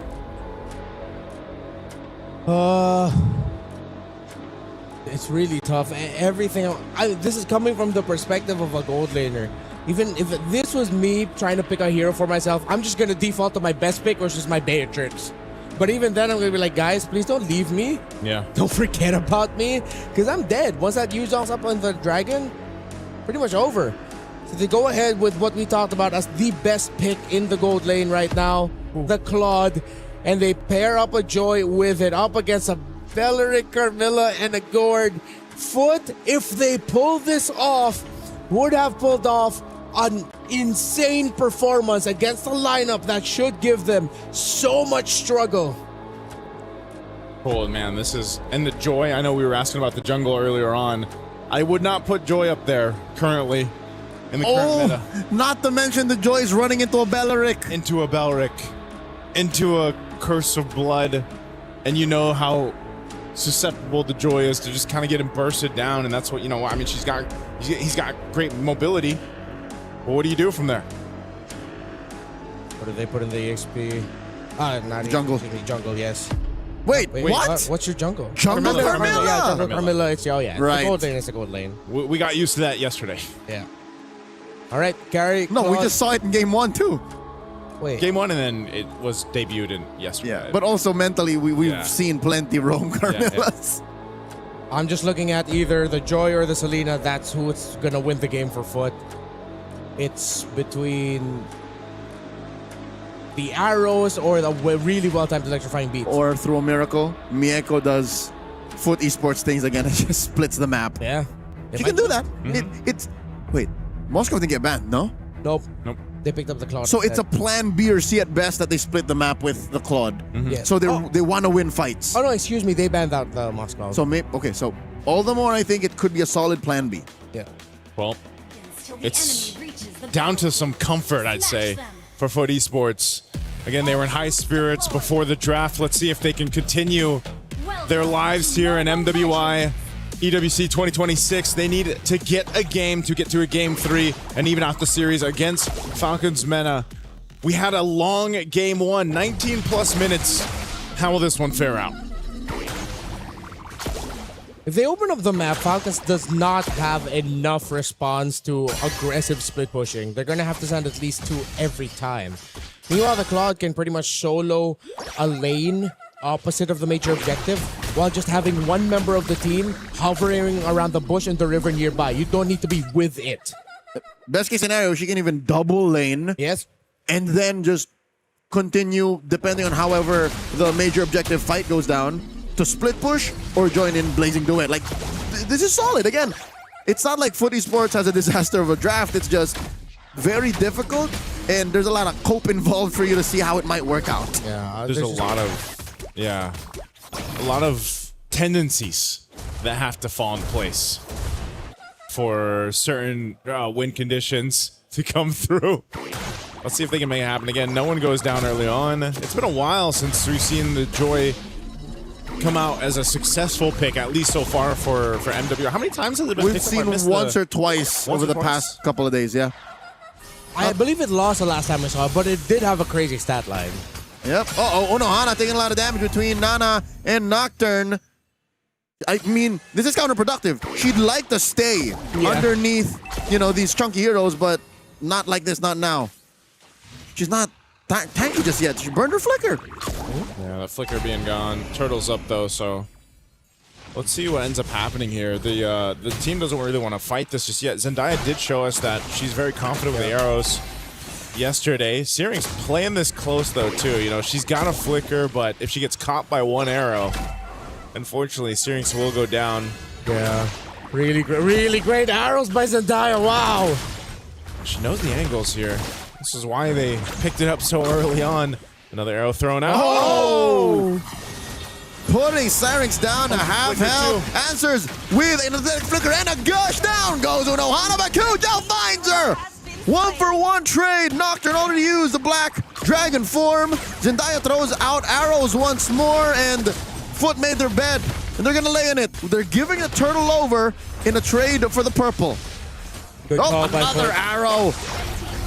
Oh, whoa. Okay. Nana will secure it off of that. But yeah, the purple buff was stolen in the hands of Kujao. She made the right choice, man. She went right for Syrinx. Syrinx was low, burned the flicker early on, and then gets the buff to take. So really good decision making here. Really good call by Foot. If they can keep doing that, like making it tricky for Falcons to read how they're going to be fighting into things, and that's going to be the best way to deal with a composition that is built to mess up what Foot has built for them. I would like to think the initial entry by Unohana was a little bit awkward, but hey, at least they had Kujo ready on the standby to finish off Syrinx to make that look good, and at the same time made the very quick call to just go for the purple buff. Now, they can't keep doing that over and over again. Falcons would eventually read into it. So I want to see the other creative angles that Foot might want to engage with fights. Maybe this time with Glue starting things off, and then you just send Selena and Joy to deal with whoever's going to try to back up, instead of trying to take down the front line little by little. Yeah, at this point, too, a little lull in this game for down after that first exchange. Whoa! Up top. 2v2! Unohana taking a lot of damage. Gleam's back. Nucci and Nora following up. Unohana will survive. She still has a flicker on deck. Nana smells blood, hits her with the retribution. No dice. Yeah, the burn is not going to be enough. Just a little bit. Woo! Still. Maybe if she had gotten that stun off, yeah, I don't know if that would have been enough damage, you know, to... She just used it, though, so I think it was still on cooldown. It's also good that Unohana didn't need to force Flicker to get out of there. That was just a straight-up gleam, so that's a good read, knowing the limits of your hero, knowing the limits of how much damage you can take, and then being able to get out at the right time. Yes, you took a lot, but at least you didn't have to burn your Flicker doing it. Yep, meanwhile, both gold laners pretty much just doing their thing in the lane while the rest of the team has been duking it out. Turtles up, second one of the game. Foot Esports keeps Unohana up top. Falcons want to go ahead and push them out. That's a gush on the Nora. She flickers back and then whoops! Gets the mount and backs off. Falcons Vega Man must be confused. Yeah, like, whoa. Well, arrows are still there in play. They're going to go ahead and start up this turtle. Whoa, gold laners. Dueling and Mieko wins! Turtle still standing. Cujo pops the electrifying beats, forcing Syrinx to flicker back out once more. Was it Nile with the arrow? And she misses. Cujo looking to finish the job. There is. Oh, Syrinx throws out the projectile. Wow. She survives. And Unohana comes in, gleams, and sets it up. Syrinx with a gush of her own finds sweet revenge. Unohana burning up. Nana coming in, named with the forward flicker. Gleam from Unohana. Run, Muse! And she still gets taken down. I can't believe Syrinx survived with like 1 HP for that long and then gets a kill. Yeah, I feel like at that point, Foot definitely slipped up with her discipline. You could feel a little bit of the tilt of, oh, come on, let's just get something out of this. And they paid way too heavy a price. Still, at least Mieko was the one who decided, yeah, no, I'm not about this. Let me just split push up top. Renmar, they forgot who they were. Yeah. We are the split pushing team. We don't fight. We don't fight yet. Yeah. Mieko remembered, the rest got too excited. Yeah. Well, we thought Syrinx got that kill. She got the missing gush off, but still, the surviving that long, insanity on the gore there, because you deal with so much pressure when there's Joy across from you, dodging arrows, dodging a glue. Okay, oh, she did run away and then went the long way around and then back in the purple. Oh, I have my ult back. Ah! Oh, man. Golden Staff picked up by Names now, too. You know, she wanted that kill, too, when they were able to clap back, so she's starting to come online here for this carry. Foot Esports, do they change the strategy of attack here? Because, like you mentioned, they're the maybe they should split push. Maybe they shouldn't fight just yet. Maybe they can do both, right? Nana here taking a lot of fire from Mieko. Cujo in the wings. Nana alone cannot fight the sheer pushing power of this Claude. 2v3 with a dance by Foot Esports. Well, waiting for a response. Here comes Nocturne.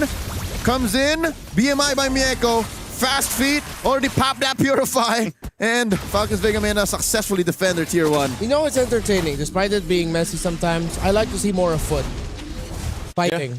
Yeah, me too. As a fan myself of Foot Esports. But we're not going to see more of them fighting if they lose this game. That's why they can't lose. They got to go back to the game plan. Right now, last turtle. Are they going to go for the fight? An arrow's thrown out, but it hits a camp, and now Black Dragon form used. Ain't no way. Cujo's coming close. Falcons Vega Mena secure the last major objective in the early game. And now Foot looking to find the clapback post-turtle. Not going to find it, and look. Mieko just back to the plan. Split the map. Push him down bottom. Pop Falcons by surprise. Yep. You know what? I think I would like to see them go for constant 3-2 splits now. I think they can. The way you said that took me off guard. Yeah, I was like, 3-2 splits. What did you just say? A little bit of relative peace here in the land of Dawn, given that both teams are finding their footing, right? Footy Sports, again, even Ranmar is sure what he wants. It's clear we have omnipresent vision and knowledge of what's going on, but we're not so sure where Foot should be going. Well, Falcons Vega Mena, they're winning fights, yes, but the post and the pre, like what they do before and after, might not always benefit them. Massive 2.5 second stun on Nucci. Yeah, this is what I was saying. Go for a 3-2 split. Oh, no, not like that. Syrinx! Accepts a face full of lead. BMI by Mieko. She's not gonna let that long range stun get her once again. Electrifying beats. Knocked her. She answered to the Black Dragon form, and the shoot energy takes her down. I thought she was gonna go for Syrinx. Oh my god, what a fumble! Well, she's too far off already, and she made a decision. I'll get what's underneath this.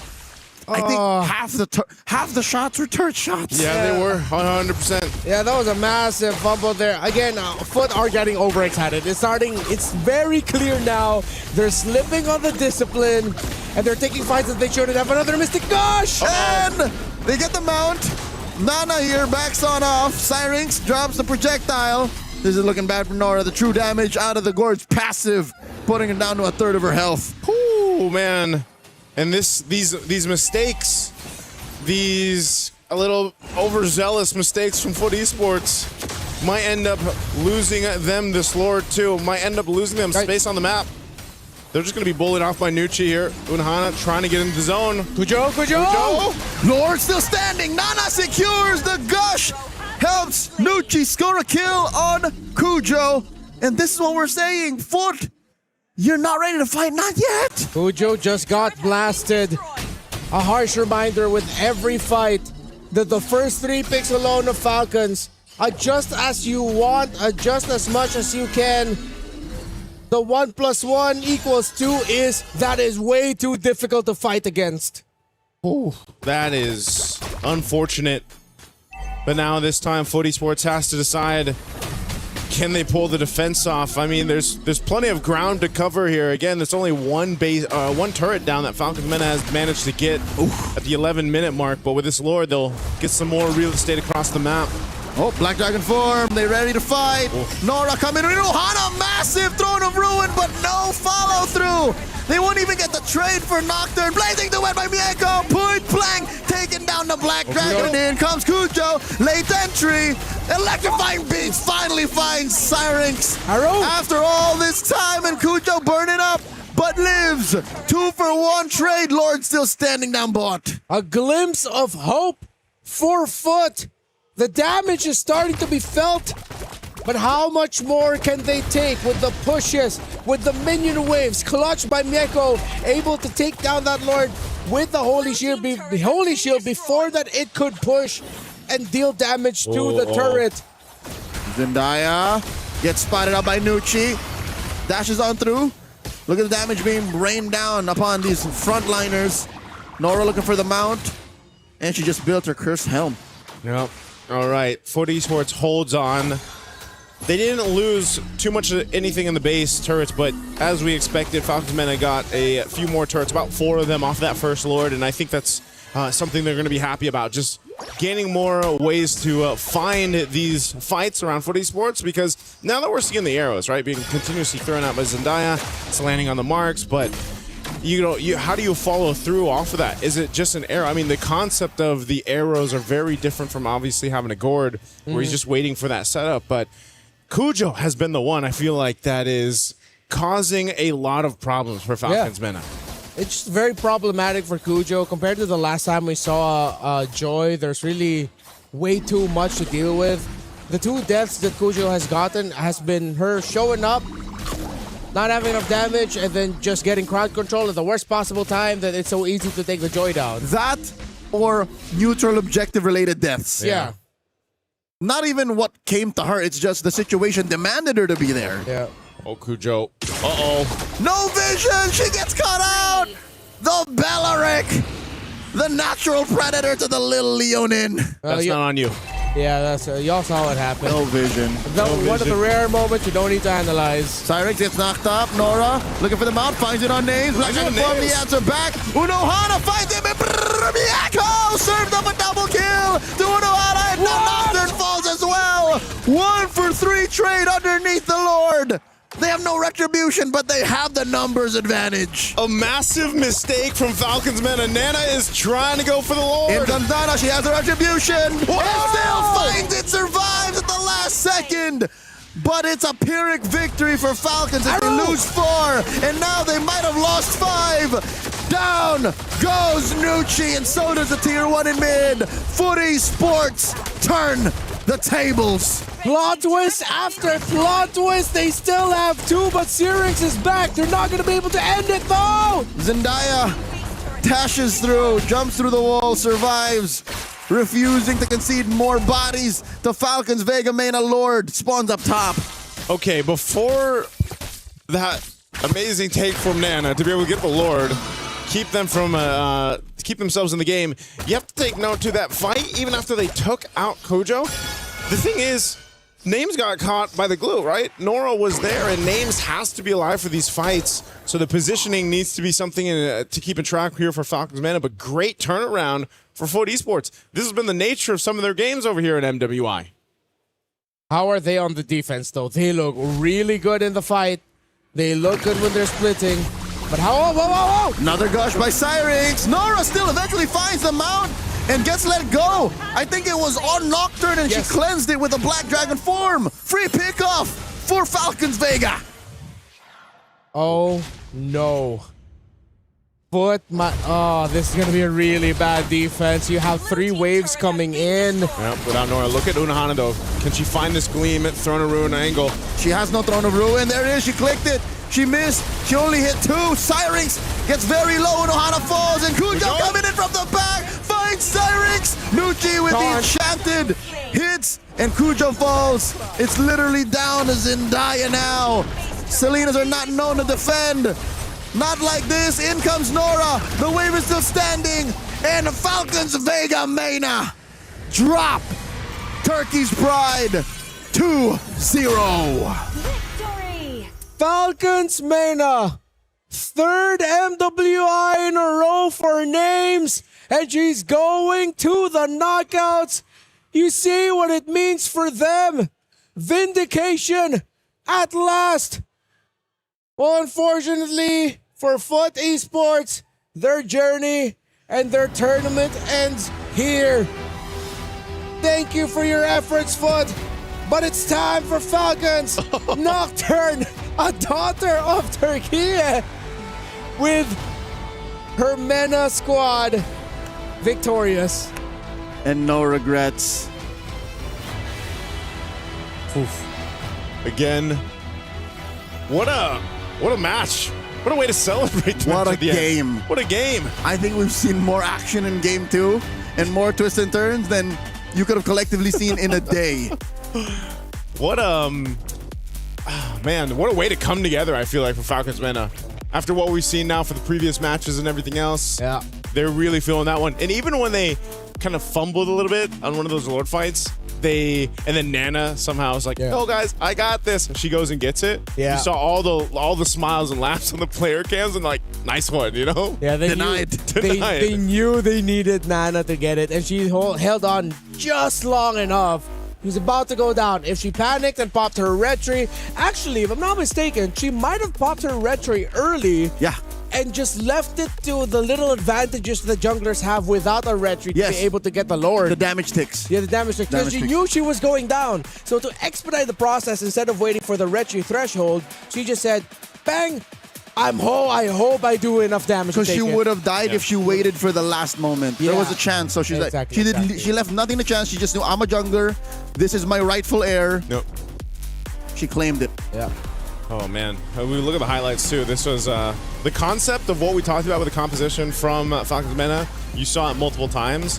I think it was also one of the things where eventually, you know, Nora, as tanky as you are in a glue, she was doing her job. There's nothing against what Nora was trying to do. It's just they were able to go ahead and have enough damage throughput to burst her down to the point where Nora's gone.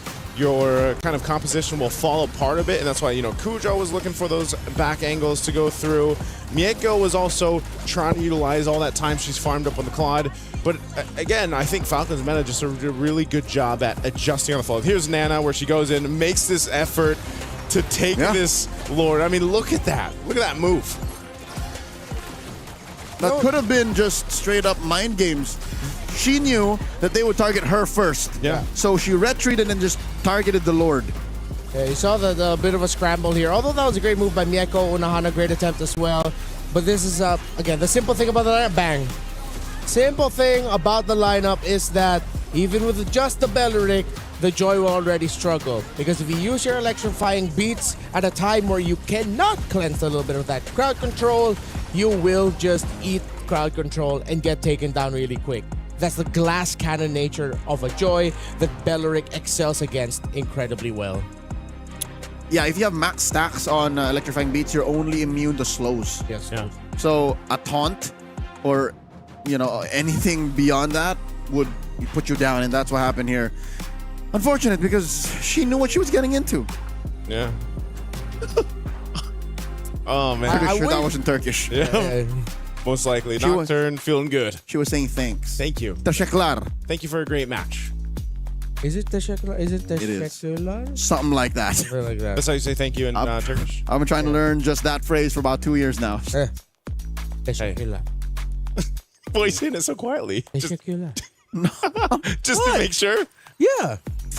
Say it I'm louder saying later. All right. I'll try later, maybe after the interview. Oh, she's wearing the shades. Okay, I'm What do we excited. have? Do we I'm have excited this? to see the. Okay, you guys can see a little bit. Nice to move. Let me move. You're already huge enough. Stop blocking the view. Oh my! Wait. There, see? There you go. There we Okay. go. Sneak peek. So we're gonna be going there in just a bit. You see Rachael, and I believe that is Is that Nucci? Nucci. Yes, Nucci. Nucci. All right, it's time. Okay, they're talking a little bit, and then once they stop talking, okay, you see the ready position? Rachael, let's go.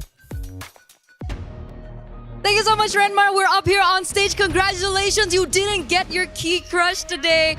You look very excited. Could you talk to us about that? Yes, I'm very excited. I'm very happy to win this game. It was kind of the easiest game we have, but wait for much more. Wait. Easiest game. What do you mean by that? We didn't struggle. I mean, the first game we lost like 2-1. We won 2-1 and we lost a game. The second game yesterday against Galaxy, we lost 2-0. So we won this one 2-0. So this is obviously the easiest one we had. The easiest one that she's had at MWI so far. Now, I heard from yesterday that you mentioned that you were so excited to go up against Foot today. Why is that? Because the reason is they have always disrespected the MENA teams. They have always said that MENA has no good team. So I think if we won today against you, who's bad now? Who's bad now? I thought you prepared some glasses. Okay. Let's do it again. Okay, we'll give her a minute. Okay, 3, 2, 1. Yeah.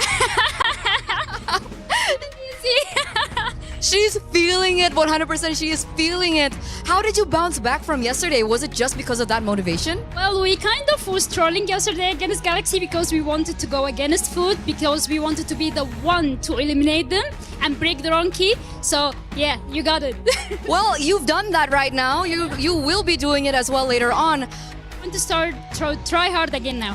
Okay, try hard. Next game is going to be quite interesting as well, because technically this time around you aren't going to be able to choose who you're up against.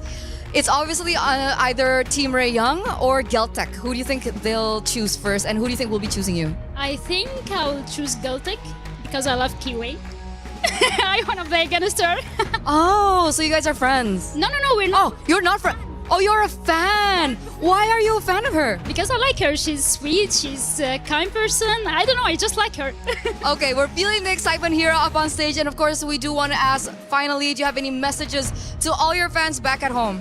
Thank you all for your support. Thank you all for you keep encouraging me even if I'm losing. So thank you so much, and wait for much more. Wait for much more, and wait we shall. Thank you very much, Nucci. And we're going to throw it over back to Renmar. Take it over. Teşekkürler. There we go. I finally said it There it with with the energy. Why would you say that to her? Thank you. She's from Egypt. I'm seeing the both of them. None of them are from Turkey, but still. Shukran. Let me do my thing. Shukran. Makasi. All right. Salamat. Hi, I'm Renmar. As Eterna said, Nucci, I love the energy that Nucci brought over to that interview. I don't know if there's like things going on between them and Foot, but at the end of the day, what matters is Nucci got the last laugh over Foot Esports. I think that's a win already. Yeah. It's less of the Key not getting crushed and moving on to the knockouts, I think it got personal. Yeah. And now at least we put a lid on it. Yeah. We put it to bed, and now they can focus on the next stage of the tournament and possibly, again, meeting friends and future rivals. And fans and everything else. And idols. And idols, right? When idols become your rivals. Hey, this is... Too bad Nucci's a gold laner. Yeah. Oh, yeah, so she'll meet her eventually in the team fight. a roamer, sorry. Yeah. No, Nucci? Yeah. Oh, Nucci's... Oh, wait, no, this is Squid? That is, yeah. She's a roamer, so she'll see KOA in the map often, yeah. Yeah. She'll check in. Yeah, I'm so used to... For some reason, I always get them mixed up. Nucci and Names. Names, gold laner. Same. Yeah. Same. Yeah. They always say hi. They're great to... That's how long they've been in the scene. That's true. Woo! They've been repping Team Egypt and Falcons Vega Meta for a while that's now. Right. I was going to say all the way back there, even in their qualifiers leading up to here from the Africa qualifier. Yeah. So, great to see them. And also, it's always nice. I really have to say, the women MLBB player interviews, they're great. I hope we have more of that in the future, too. Fellas, step up. You know what to do. It's because the dudes of MLBB are so, what's that word, superstitious. Every time they think it's like, oh, we show a little, trash talk a little bit just for fun, or like show a little bit of spunk and energy like that. You know what happens? They think they're going to lose. That's on them. And then when they do lose, after doing that, they're going to say, oh, I'm not going to do that again because when I do that, we lose because I think we got karma. It's not about karma, it's about skill. All right. Here's the thing. The GOAT himself is not afraid. Yeah. And that's the highest level of achievement. Yeah. And he still does it. Yeah. Who are anyone else around the scene to say he's doing it wrong? Hey, maybe we can have some more of it then in the time ahead of us. I know, even the video packages so far for MWI have been great. Yeah, they're fun. This is what I miss about, and this is why I'm always excited about MWI. We realized it in 2024. We were like, hey, the women of MLBB, like, they talk. And they play really good. Okay, and then 2025, we thought, all right, I wonder if we're going to see more of it. We saw a lot more of it. And now this year, even more. So it gets even more entertaining. And on Stream B. On Stream B. Not to say anything about Stream B. Like, we all know this is the best stream. It's just, they hold no holds barred. If I'm going to say something, I will. Yeah, that's how it should be. Unfortunately, even for us here, it just hit me. That was our last match for Stream B. Oh yeah, we're gonna be Stream A people now after this. We're gonna be Stream A people. Why would you say that, Joseph? What? We'll bring the Stream B vibe over there. All right. We will bless them. We will. Do you guys have a favorite Stream B moment? All of it. All of them. All of it. All of it. Also, LaFell was part of this, but unfortunately, he's bringing the vibe early. He has transcended sooner. He has transcended as the newest Weebay Bro. He's transcended. What do you mean the newest Weebay Bro? He's always been here. He's the newest. No. Since 2022, he's been chronologically, the newest Bear Bro is you. It's Leo and LaFell, then me. No, then but you. the name came. No. The name What are came you talking first. What do you mean? Names is a gold laner. Yeah. And Nucci I remember the specific time when it was said from the community, and that was in the Philippines. There was a gentleman by the name of Erwin. Who coined said term, and that made us part of a community that we didn't know we were part of, and then here we are now. Now you're all part of it. That we unintentionally became a part of, but we're very happy to be part of that community. It's time to look at the Key Crush now, as Falcons very happy that they were the team that eliminated Foot Esports. It's Nocturne! Of course, it's Nocturne to do it! Oh man, I thought it was gonna be Nucci, but it's Nocturne. This is painful. Kirmizi Beyaz, and at her hands too. Oh, cold. Ice cold. I want a Nocturne jersey. Falcons, can I get a Nocturne jersey, please? Oh man, I love the OG Falcons members, but Nocturne is my current favorite. Yeah, I'm a Nocturne bias. She's brought fire to the lineup. Flip that. Oh, man. Oh, so many shards. There's a short, sharp shard. Oof. Straight to the heart. He's proud. Yeah, what a way to crush that key.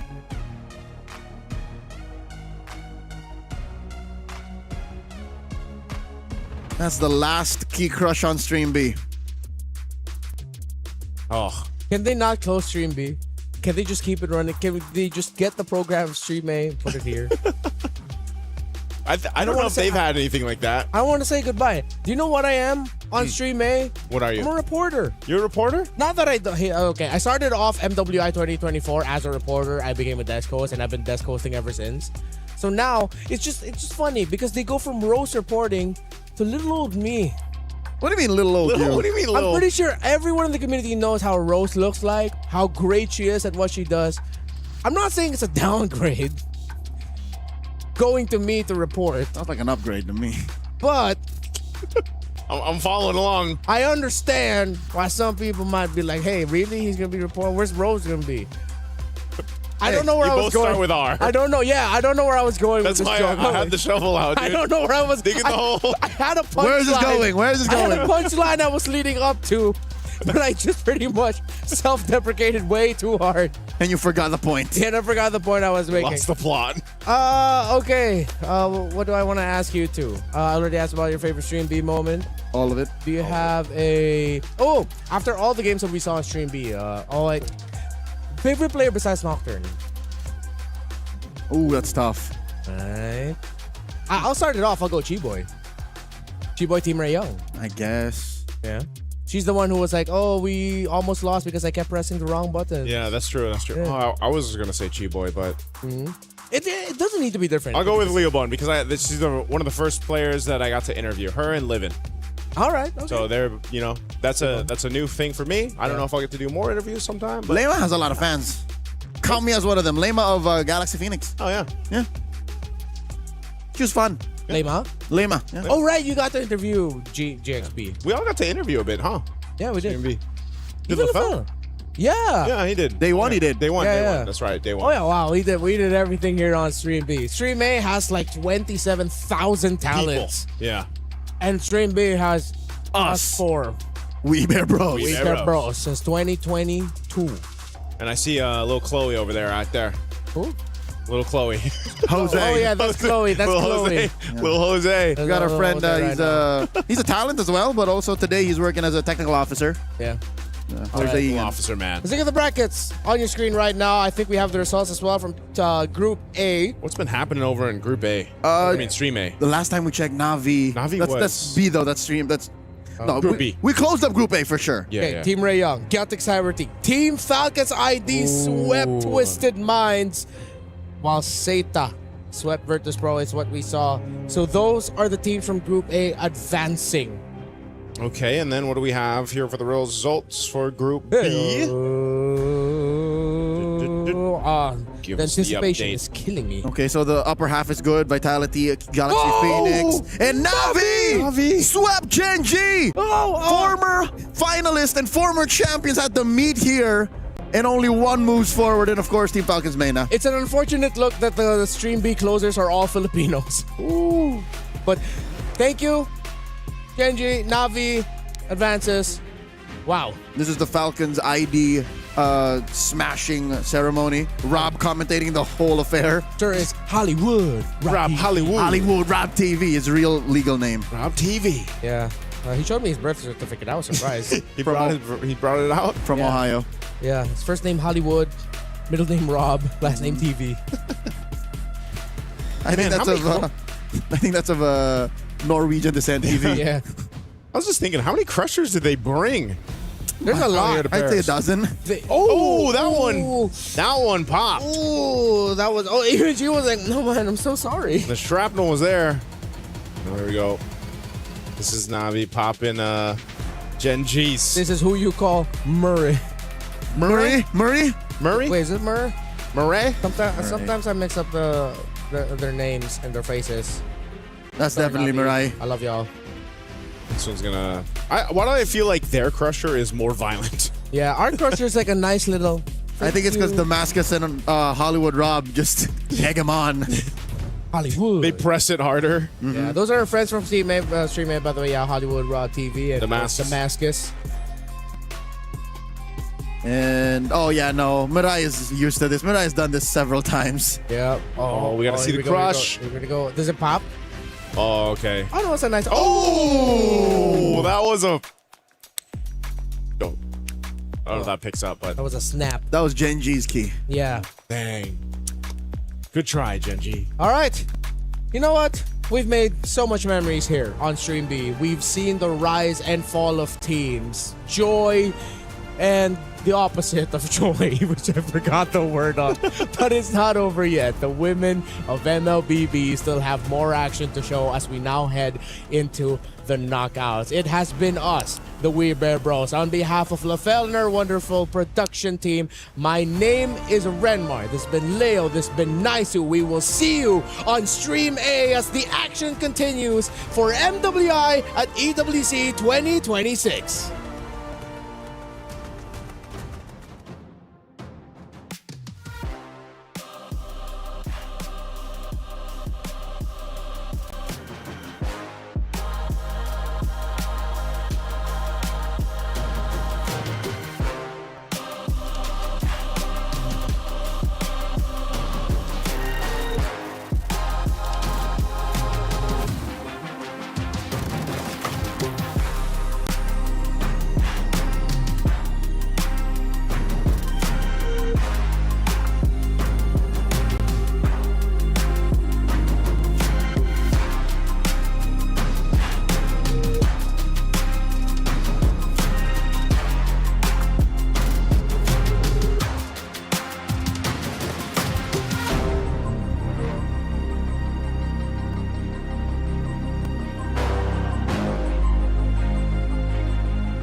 Play is in our DNA. Whenever we let it out, it becomes our superpower. Now imagine an entire city being built to supercharge it. Kadir City, powered by play. The human body was built to move. Not trapped at a desk in one singular posture for 12 hours a day. It's time your chair evolved. This is Secret Lab Titan Evo. Ergonomically engineered for you, gamers, hybrid workers, artists, backing your every move.